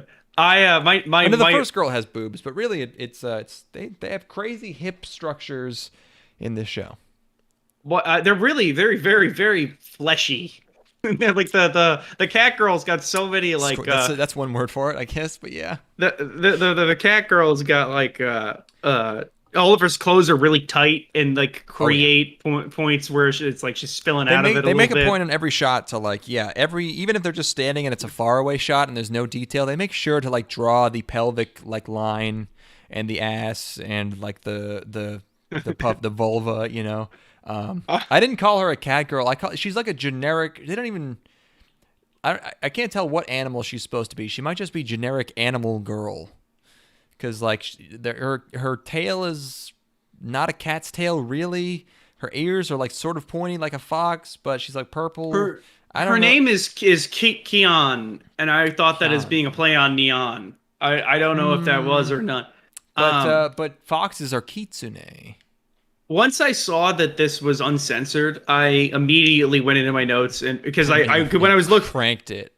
I immediately went into my notes and put one note in, and that was it. And the note was gonna beat my dick. I have no notes for this episode. That's all I got. Look, on a serious note, there might be some shows that are actually worth just whipping it out and just because like certainly just on your couch. I don't know if this is quite there. No. But I was in the spirit of it. I wanted to give it a fair shake, and to have a fair shake, I needed to have my pants around my ankles already. I needed to be primed. I think it's the character designer from Queen's Blade. There's one girl who looks. It's bothering me. I'm trying to figure out who she looks like. Like her eyebrows. She has the short sort of comma shaped eyebrows that are far up. She looks like a character from Re:Zero or something. I don't know, but in the first episode we meet two girls. Yeah, the main character is an adventurer, but he wants to retire because he saved up a shit ton of money. He just wants to like get married, but the quest giver convinces him to take on some apprentices, and he wants to have a successor, so he can't retire yet, I guess. So a bunch of girls show up. The first one is a animal girl who he takes on a mission / quest, and she gets molested by slimes and then molested by a wolf man or a bear man, and I mean, it's kind of funny like how like she is completely undeterred and just keeps rushing into every fight despite always getting like very like without good instantaneous without good like like pretense, just getting molested clearly just for the sake of it, but like she's always just ready to just like jump into the shit. Her skill set doesn't work for what they're fighting at all. She has no chance of winning. Absolutely no. Yeah, she's she can't all win. The way into being fighter, and she's fighting slimes. So she's just trying to punch them, and they just slip right into all of her clothes. She can't. She doesn't learn anything. She never loses an ounce of enthusiasm. She exists only to get molested. Conceptually, it's very funny. Oh God! And then the other girl who shows up is hardcore tsundere, and she's the smart one who has the book smarts, but she's not good at fighting. She's a healer. So she's sort of being the Tsukomi. She's having none of his shit, but then he saves her, and she's all starts acting. We're dairy now. Oh yeah, all dairy. She enters dairy mode. The other funny thing was like for the first girl, she has a very out of place line of dialogue where she goes way out of her way to be like, I am 18 years old. And then the second girl, he's like, also again, like she is 18 years old, or he goes, she's a college student. But then at the end of the episode, after she has also been molested, she's like, oh, I'm in middle school. I'm 14 or 15, whatever she says. And it's like, all right, nice. That was a good fake out. That was a good rug pull. I don't approve morally, but I like structurally, storytelling wise. That was a good. Man, that subverted my expectations. They live in a fantasy world. She's they a could fantasy. Die at any second. She's a fantasy magician lady who wants to go out. She chose this life. Yeah. She had no choice. The world said that it was okay for her to go do this. She had no choice, but she chose it. The point is, it's not real. Yeah. And it's not. It's like I could imagine anybody who has absolutely no frame of reference at all for the medium. Yeah, going into this medium. If you were 14 and you found this on Kiss Anime, you'd be like, "Holy shit! What the fuck is this? I gotta run this back. I'm gonna beat my dick." But no, this is very tame. I mean, yeah. At the end of the day, like, kinda, yeah. Yeah, there's only boobs in the first scene before the opening. I want to get nipples. Where is the next truly depraved one? Because this is the last one was like interspecies reviewers, right? That was pretty gross. was pretty gross. I have to say that was truly that was depraved. I was creeped out in a way that was there was also yeah. what the fuck was it? I mean, there was Goblin Slayer. No, there was one after that. Oh yeah, there was one where I know what you're talking about. There was a different. It's like it just opens with like a whole bunch of women being had in a dungeon or something by goblins. Redo of Healer. Yes, where he gets to go back and make everyone his sex slave because they like raped him. That shit seemed wild. I didn't follow. Oh yes. Yeah. Yeah, was that the one where he just kept adding slaves to his harem?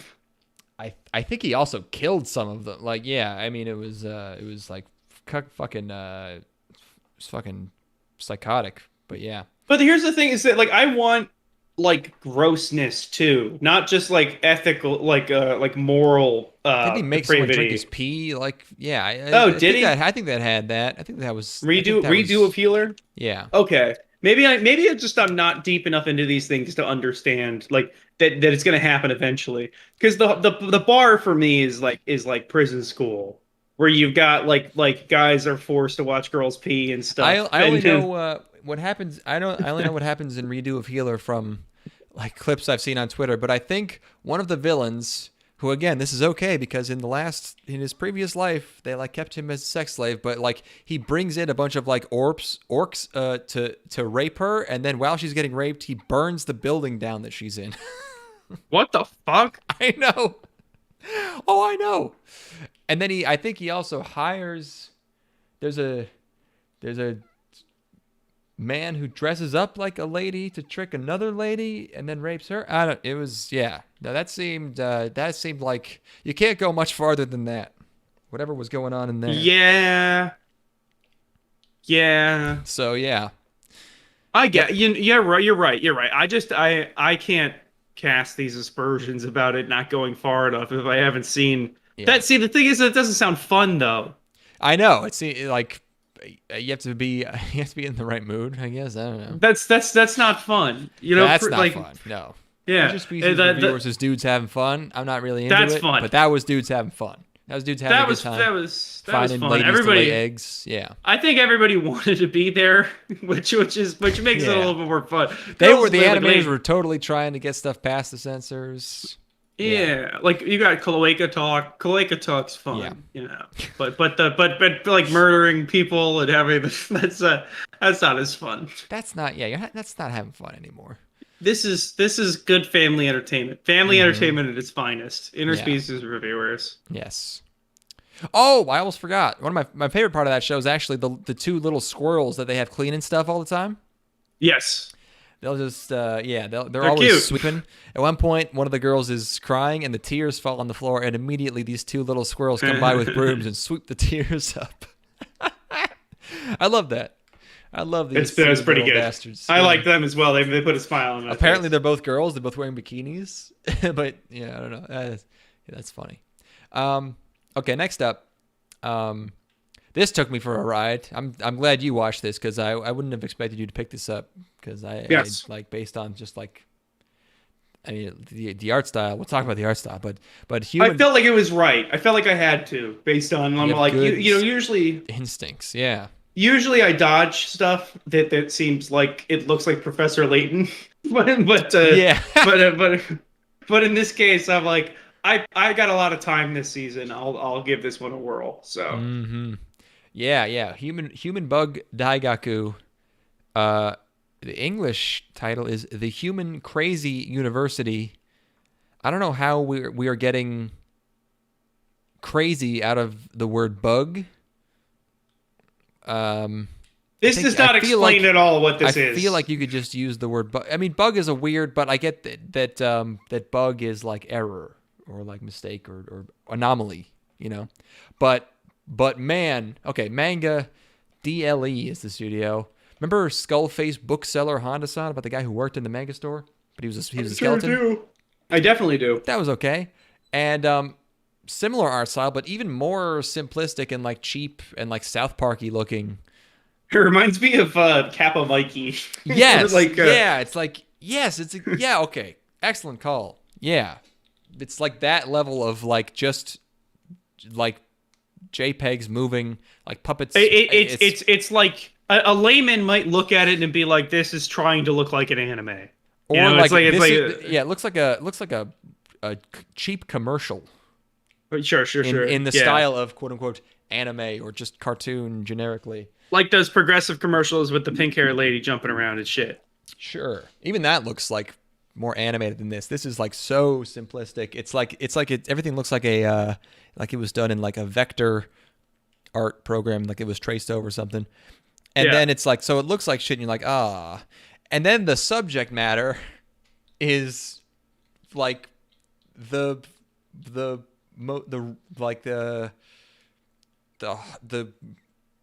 hardest shit I've ever, like, this is the most serious, most what would you even call it? It's extremely grounded and real, and the dichotomy between the art style and the subject matter was working for me so well. A massive chasm, between the subject and the style. It's crazy.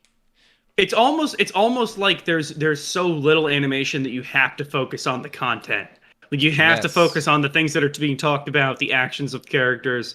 And the first like 11, 12 minutes of this is like, I'm like, this is genuinely interesting as fuck, because I love media about obscure jobs. You know, like I like media about jobs that you just never think about. And the premise of this is, or the first period of this show, the first half is this guy is on death row. He's going to be executed. He's in Japan. He's a prisoner. They get so like, they start talking about like execution in Japan, and they talk about all the locations where there's seven locations. I thought it was like 13. Something like that. But like they're talking about all the actual process, which as far as I could tell is all real information, which I was like, holy shit, they're actually just elaborating on actual executions in Japan. The one thing I'm not sure about, because it seems so absurd and cartoonish, is the idea that there is a trap door that opens in the floor because they do hang people. I don't know if the thing about it's all very interesting, shockingly. Apparently it's similar to a firing squad where I forget if it's everyone but one guy has a bullet, or only one guy has an actual bullet and everyone else has blanks. But like the way they explain it is 3 guys press a button and one of them activates the trapdoor, so no one knows who truly did it. But they drop and they hang, and then they leave them for 30 minutes.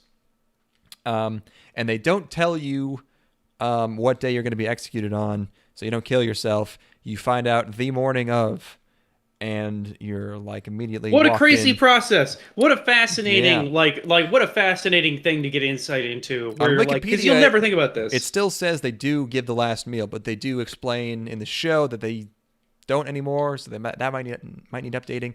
There's maybe some fictionalization. They talk about the last meal and how in Japan they don't do that anymore because, again, if they know in advance, they're afraid of suicides, and so you get this whole backstory about this guy on death row and this guard who he's friends with, who like lends him books and manga and shit, and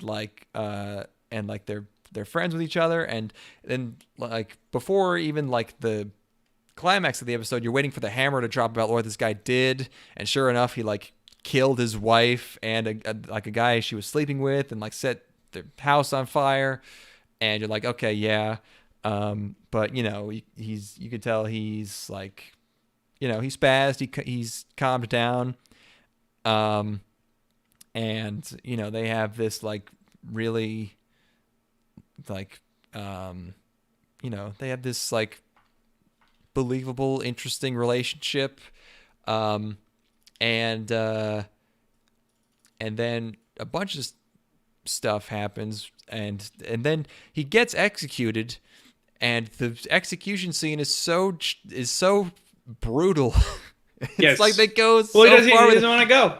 It's you're like he's so dignified the whole time, But then he like gets into the noose and he starts sobbing and crying for Calls his for his mom. mother. And it's like fucking gut wrenching with this art style. But it's like you're like, okay, like yeah, you know you would. That's okay. There's no visual drama to protect you from it. Yeah. You have to face like as plainly as they can present it. You are facing what is occurring, and there is no sort of like pretense of for presenting it in an artistic way. It is just this person is going to be hung. You can wrap your head around it instantaneously.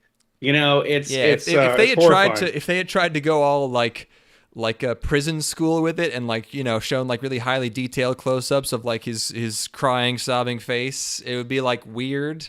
But the fact that it's just like super simplistic is just like it's all content and there's no style. It's just like all substance, baby. It's all substance.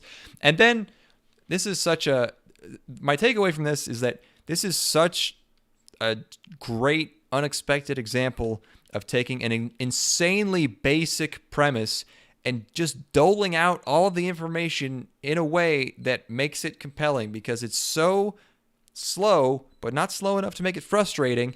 But like the revelations just keep coming about what is happening. You completely forget that the show is called University, that you're just totally wrapped up in this story about a guy who's being executed in jail. And then like all the show you're learning about what's actually going on. And by the end, you figure out what it is. But this show could have opened up with an external shot of a university and a voiceover going, "There exists a university." And we could have just started there, and it could have been the most boring thing ever. But we're taking through basically this guy's whole life story, and then he dies, and then he comes back to life, and then we figure out what's going on. And it's great. The best scene in the entire episode is a scene between the guy who the sort of layman new guy that works at the on death row, and then his supervisor. That interaction they have, where you have this older, more wise and worldly supervisor laying down this information for his Keiei or whatever, is it's great. It's tremendous drama. It's pure. It just keeps. Just kept having things I did not expect. Like I think this was supposed to be. I guess this was supposed to be an accident, but like during the last meal conversation, he mentions that he loves this particular kind of sashimi, red snapper or whatever. Yeah. And it turns out that one of the reasons he survives the execution is because he's in anaphylactic shock and he's deathly allergic to fish.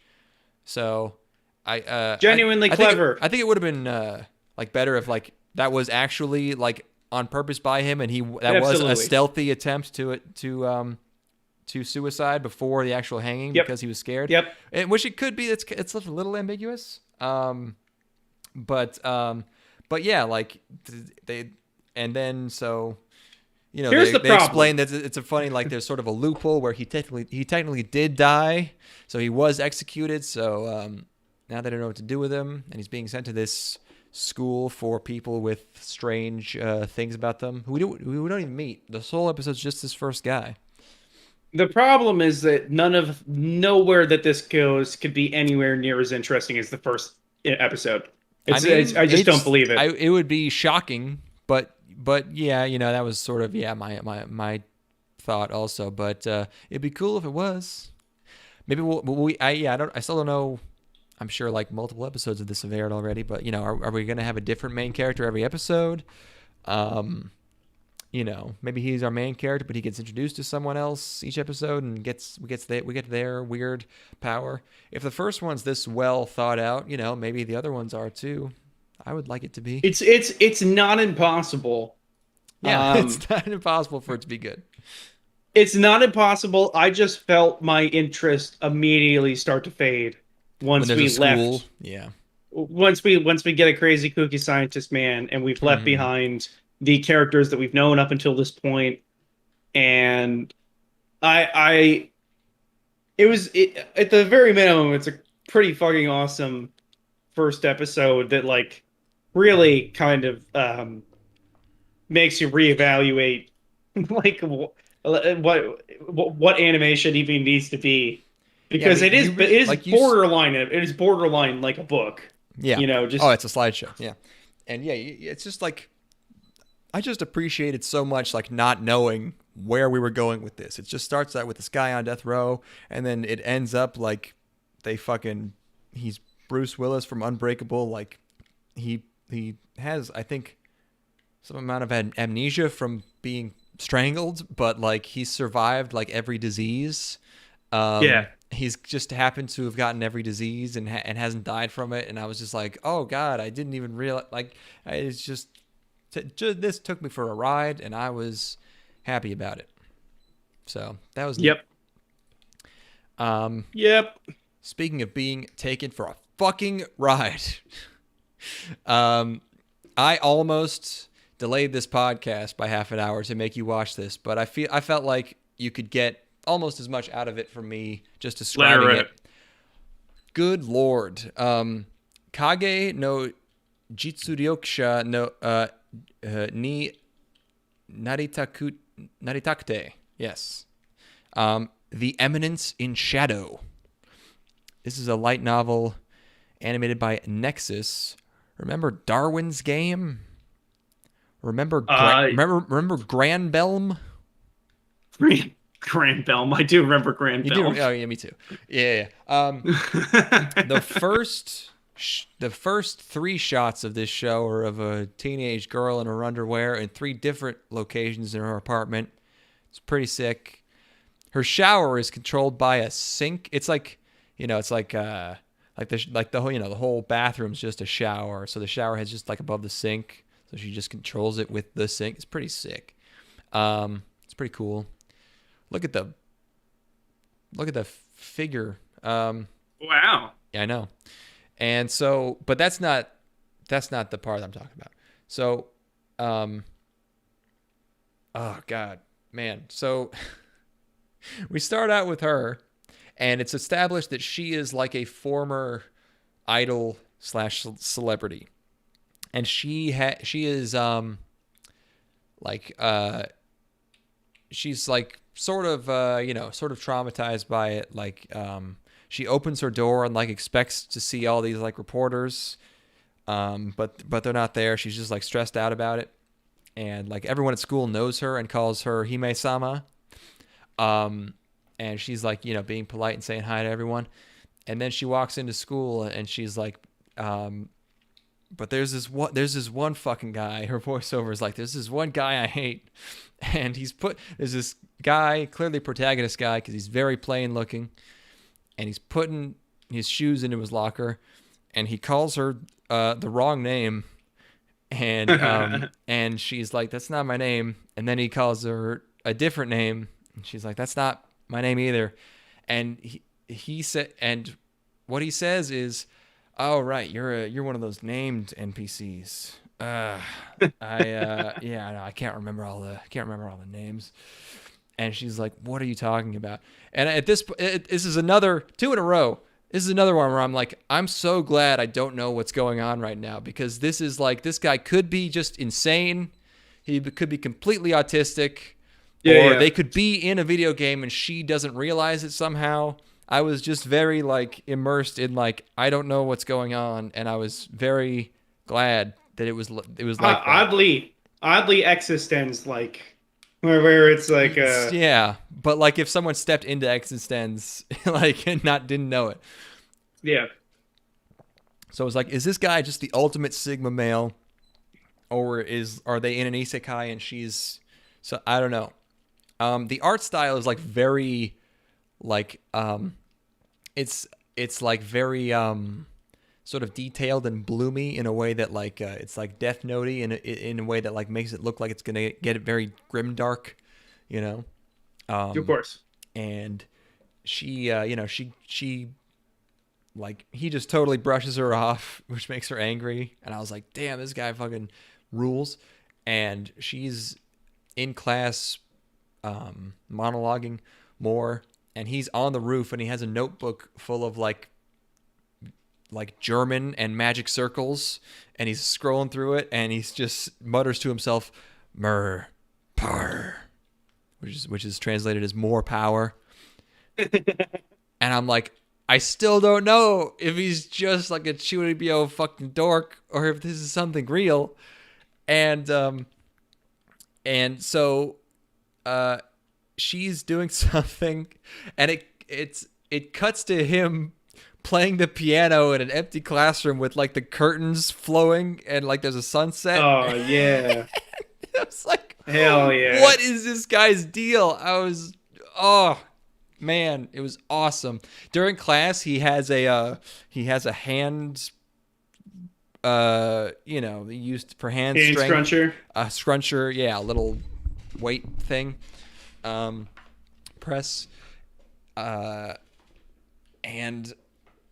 so she's walking home, and she gets kidnapped, by thugs, and she gets tied up in a warehouse.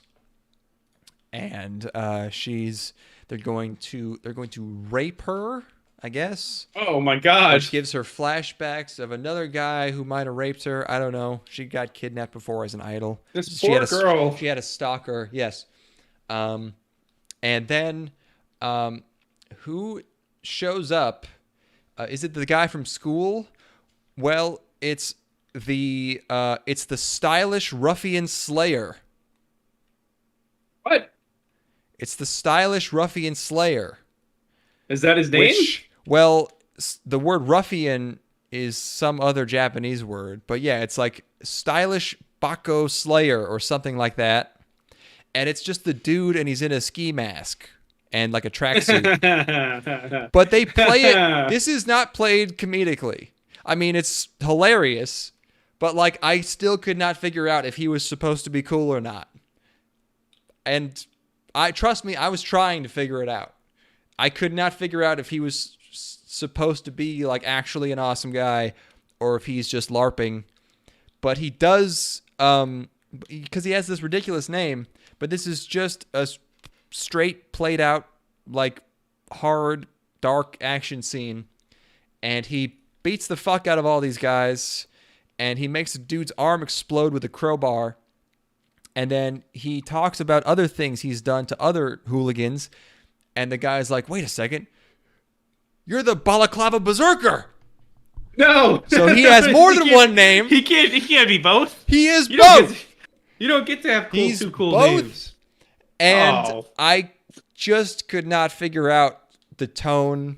And he just fucking annihilates this guy. After he's down already, he beats the fuck out of him and just annihilates him with a crowbar. And he just leaves without saying anything. You know, he cuts her ropes free. She's like, what just happened? Cut to her going back to school. It's the same scene. You know, she sees him back at his locker. He remembers her name this time, but he doesn't give any, he doesn't act like anything happened. And then it just hard cuts to a local news report, in which he got hit by a truck and has died. Oh, okay. So he's isekai. And then credits. And then you're like, what? And then you realize it's a fake out. We're only 17 minutes in. What? That's right. Okay. Okay. And then we're in like the void or something. And he has a monologue. That's cool again. Weirdly compelling, where he's just autistically obsessed with getting power, with being as powerful as possible. Where it's like, which in a way where he's like, I've been studying martial arts my whole life, but he's like, what if I was surrounded by a team of Spec Ops guys with automatic rifles? And he's like, well, if I became like the best martial artist in the world and surpassed everyone, then, maybe I could take them. Maybe I could get out of that. And he's like, but then after that, what? What if there's a nuclear bomb? So he's like, I need to be literally impervious to nuclear bombs because if I am destructible at all, the whole thing is pointless. So it's like he's very like weirdly philosophically consistent about being as strong as possible. Uh-huh. And then we are in Victorian England, but it looks like it, but it's actually just like a generic fantasy sort of steampunk Victorian England. And it's him, and he is the leader of some kind of clan of wizards. And what? And wait. How do we get them. here? Oh, how do we get here? Oh, we're here. Oh no. No, but I need to get from place to place. Someone needs to. We're in this place now. No, you have to and make he me is aware. the eminence in shadow. No. Sometime during the first part of the show, he's like, "I'll never be the eminence in shadow." I think now he is. Oh. Okay.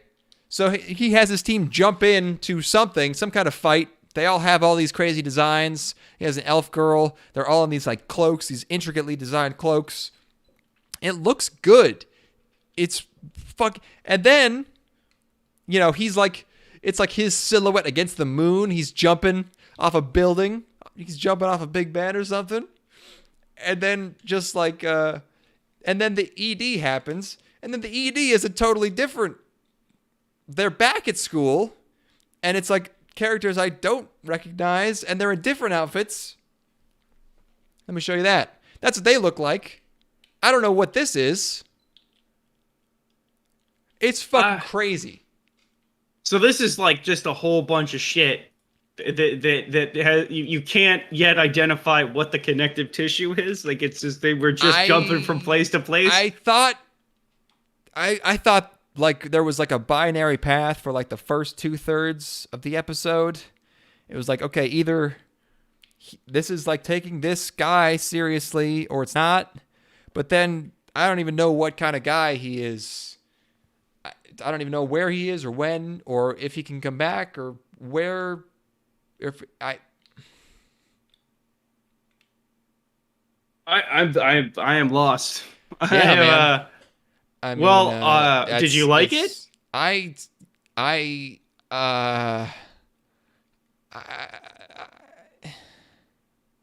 Is your head hurting? I don't. You got brain hurting? Do your brain hurting? I don't know how. I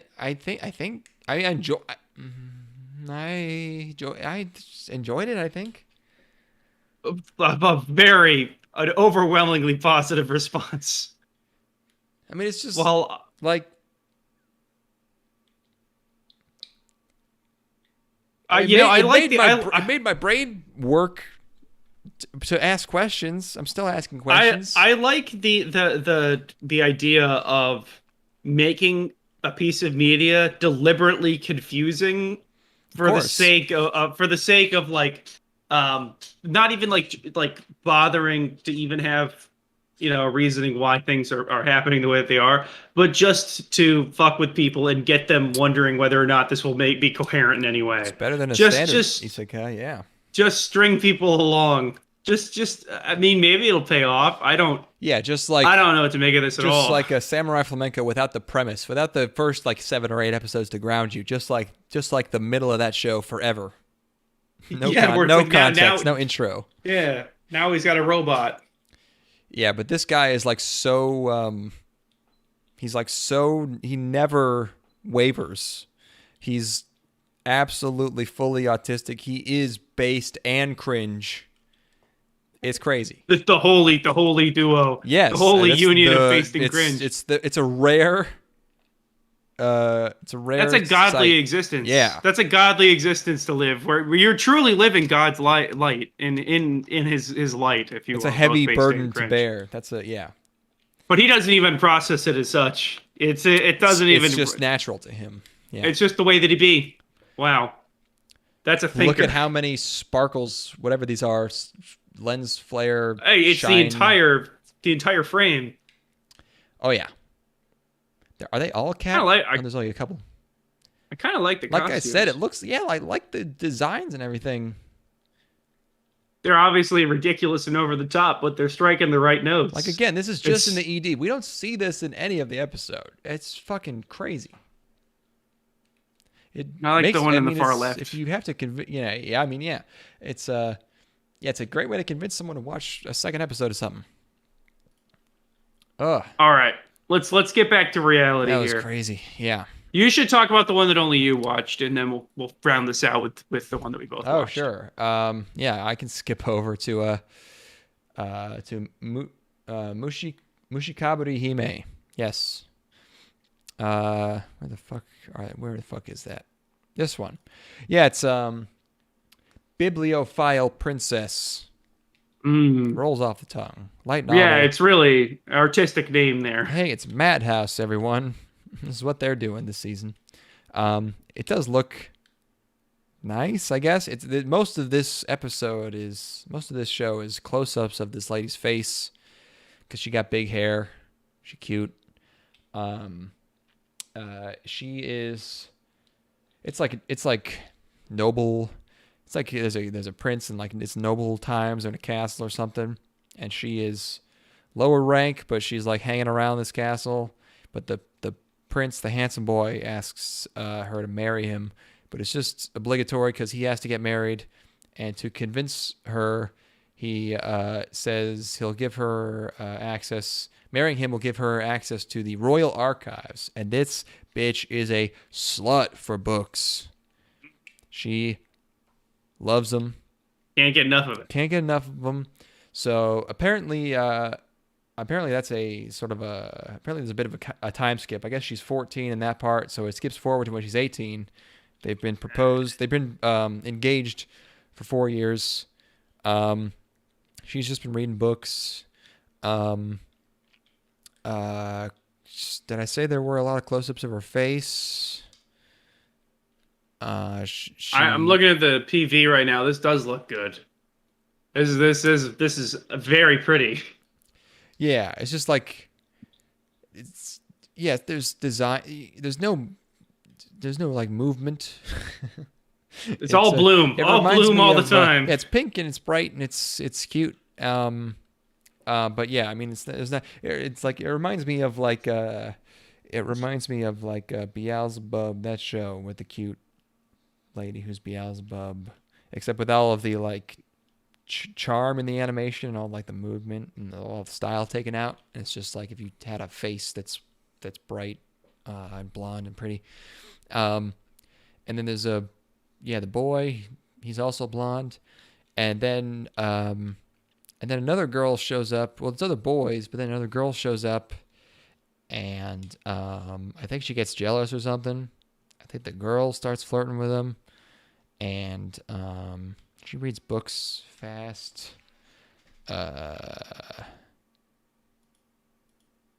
You said VAZZROCK was the longest 24 minutes of your life. I think this might be my greatest challenge myself personally. I mean, boy, that's really not a lot to. That's really all that there was. Yeah, that's all I got. And that's the way it was. Mm-hmm, that's the way the cookie crumbles. We got Eliana Bernstein. Bernstein, yep. Christopher Selkirk Ashland. That sounds like a prince. Yeah, sure. Glenn Eisenach. I like Ashlard. That's pretty funny. Ashlard. Yep. Well, let's get this last one in here. This girl looks like a grown-up, the girl from Nun on BRE. Okay. Yeah. Round this shit out. Yes. Okay, yeah, so the last thing we watched is Do It Yourself, which people already know about. And also, I mean, do I really need to talk about this? I was like, do I even need to take notes? I was gonna say, I'm gonna love this more than anything ever. This is made for me. This is my whole. It's made for me. I put that in my notes. Talking about this. Yeah. I said, oh yes, indeed. It is. it's that one. It's that one of the season man. where it's there's two of these. I mean, Yamano Susume is airing this season too. And this is from the character designer and animation director of Yamano Susume. So we're doubling up. And that's It's why, like they that's made why it it looks just similar for and you. also great. Oh, it's just for you, big boy. It's just for you. I mean, I think people are enjoying this, but yeah, it's like it's much like that fishing show, whatever it was called. It comes at a weirdly opportune, like a weirdly relevant time for me, where I just happen to be doing the subject of the show a lot. Where like I have to be fixing stuff because I have a house now, and that show was when I was really into fishing. This shit's crazy. It's crazy how this worked out like this. It just keeps happening. I mean, I am blessed. It's just got the most. When I was watching this, my windows were open because it was a beautiful, glorious day. It was like mid 70s. The breeze was blowing through. It was like a gorgeous spring day almost. It felt like one. It's a show about an extremely charming girl who's klutz and maybe a little dumb. She has her head in the clouds, literally. She has a vivid imagination, so she gets distracted in a way that literally endangers her life on a regular basis. She's not, and she's not concerned with things like academic achievement. She's just clumsy. Doing things at her own pace, man. And she goes to. There was a school that she wanted to go to. Their neighbor's going to, but she ends up being like, whatever. Let's go to my backup school because she kind of drifted off during the exam for her main school. She has an extremely stylish and like sharp-looking tsundere neighbor who she's childhood friends with, who she calls Pudding, but whose name is actually wait, is it Miko or no? It's Miku, I think, something like that. Miku, and like it's funny that you find out that they've been friends since they were like little kids, and she still is like 100% tsundere, and main girl is so like so sort of adorably naive that later in the episode she thinks that the way to rekindle her friendship with her friend is to build a bench that's for them to sit on because they used to sit on the bench as kids, which is the cutest thing I've ever seen in my life. It's also nothing really gets her down. Oh, it's impossible. Like she's just everything's water off a duck's back, 100% baby.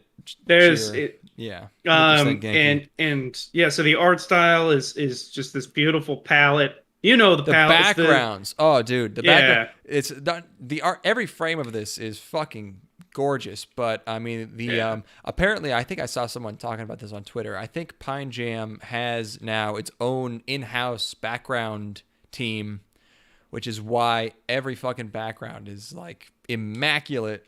Paying dividends, man. Paying dividends. Where that's what you get when you pump out Gleipnir.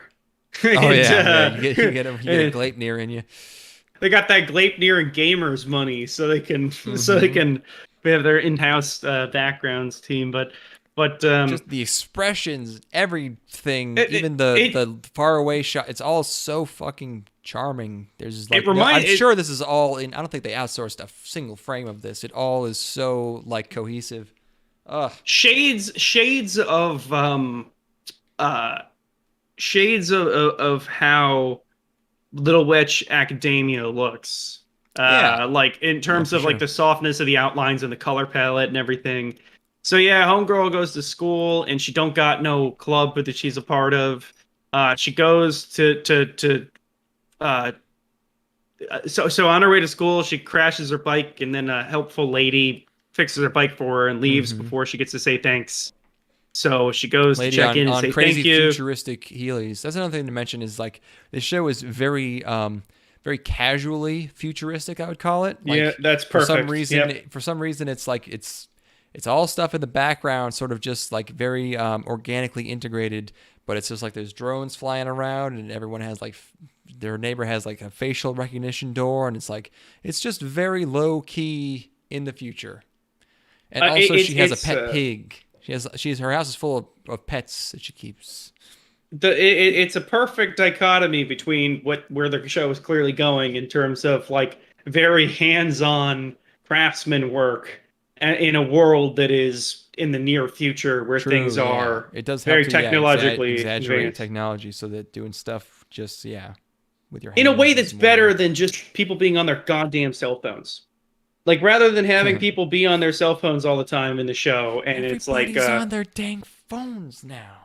but that's right. But like rather than it being lame shit, like, did you see this on social media? You know, to differentiate it like that. It's this, like you said, it's sort of soft world building where it's a I have to talk about one of the bits in I Think You Should Leave is a sketch where um it's a department store and someone has crashed a hot dog truck through the window. And everyone's like, "Who did this?" And it clearly like it pans over, and fucking Tim Robinson is a guy in a hot dog suit, and he's like, "Yeah, we gotta find the guy." And and like everyone's like, it was, and then he starts being like, "Yeah, we better find the guy who did this, and then get him out of his suit and spank his butt and balls." So he's like, and then and someone's like, "It's clearly you. You're dressed like a hot dog." And he's like, "Well, so is that guy." And it pans over, and it's a guy in a suit, but like the shirt is red and like the jacket is kind of tan, so he kind of looks like a hot dog. So it should be like, nah, but the guy looks down in his own suit and goes like, "Oh no." And then when the cops show up, he starts giving us like the show plays a lot with like music changes, and the music changes to like this heartfelt, and he goes like, "See, that's what we're doing. Everyone's on their goddamn phones now. We don't even look at porn on our computers anymore. We look at it on our phones." And meanwhile, he's stealing a bunch of clothes from the store. He's walking around stealing clothes while giving a nonsense speech about looking at porn. That's really funny. Oh, fuck, dude. It is so fucking funny. Anyways. It's a good show. Yeah. I like the good show. She meets the older student, like the upperclassman girl who's runs the what she thinks is a craftsman club, but it is in fact a do-it-yourself club. Yeah, and our main character is, of course, named Yua Serufu. I can't believe I didn't catch that shit. I knew her name was weird. I knew Serufu wasn't a name, and I was like, I didn't think anything of it. And at the end, I was like, oh my god, I cannot believe they slipped this by me. That her name is Yua Serufu. Although that, like, that is, it turns out, the best word for what they're doing, because it's not quite just explicitly woodworking. It's not really home improvement. So yeah, it's just stuff. It's just do it. It's just build it. It's just do it yourself stuff. I don't know. You're just doing it yourself, man. Yeah. I mean, I don't know that we need to really go beyond much more of that for the premise. It's obviously fucking awesome. So like, it's the most lovable thing ever. Yeah, it's just a extremely pleasant watch. Look at that kitty face. I know. Look at that was the shot. Pig's got sunglasses. I'm glad you grabbed this shot because that one fucking absolutely killed me. That kitty face is so. When was the last time you saw a kitty face that cute? Look at the eyes. Get out of here. It's got a little chill collar. Dog. You got the sort of chill dog. You got the very cute and prim kitty. Get out of here. She's always covered in Band-Aids because she fucks everything up. You can't get mad at her for it. Love her. Yep. Love this. Yep. So this is another one of these for me. I win this season. I get Yama no Susume. I need to watch that, but man, throw the rest of the season in the dumpster. Who even gives a fuck? It's everything you need. Chainsaw right Man. there. Come on, we gotta watch the thing everyone's excited about, Chainsaw Man, which everyone totally didn't say is disappointing. I'm more ready for Fufu. What is this? Fufu Ijo Koi Bito Miman. Yeah, I can't wait for Renai Flops. I heard the new Urusei Yatsura is good. I mean, that's that's the source material is fun, so how could that be bad, right? That's exciting. But are you ready for Bochi the Rock? I love things with rock in the title, as you know. The surefire sign of quality is rock. That's good ratings actually. Hold on, wait a second. And then you got Blue Lock, which if you're Japanese, you'd pronounce Brew Rock. Mouse score of 8.4 on Bocchi the Rock. Holy shit, Bocchi the Rock might be good. What the hell? Is it girls doing band stuff? That's usually enjoyable. It's got good art style. Who's doing this? Studio? Cloverworks. Okay, sure. Yeah, all right. They can do whatever. I'm ready for It's it. probably like Comic Girls. It's probably funny. We got one more episode, baby. Yeah. And as we know, the third episode is always the best. One more episode, we mean like 12 more episodes to watch. Yeah, but to do. Yep. There's an Arkanites anime? Wait, that already aired. Okay. Yes. I guess that means we have to watch that. Fuck. Gotcha show. Mm-hmm. It is done. All right. Well, that was that. I like the show about girls using tools. I don't know if maybe I should watch more fucking Eminence in Shadow or whatever it's called. Drive myself insane. Look, hear me out. How about you watch a little bit more of VAZZROCK just to make sure that we know we're right? I need to know for sure. That is true. Give it a fair shake at least. You can't. You have to watch the first 3 episodes. That's the rule. Okay. Yeah, 3-episode rule. Everyone knows. The 3-episode rule. Maybe it really picks up. Maybe it really starts to rock. Yeah. Oh yeah. Yeah, that's great. Well, thank you, everybody. Yeah, enjoy some Halloween music. Yep, you got a Bills game to get to. Damn right. So we got to get the heck out of here. Let's go, Buffalo. Yep, we'll see ya. Thanks. Follow us on Twitter. I'm at TimeQB He's at I'm Shakira Mail. Send us your anime opinions and questions. Podcast at gangstalking@gmail.com. I think I need to renew Fortnite.sexy in the next 24 hours or we lose it. So I got to spend $30. Wish me luck.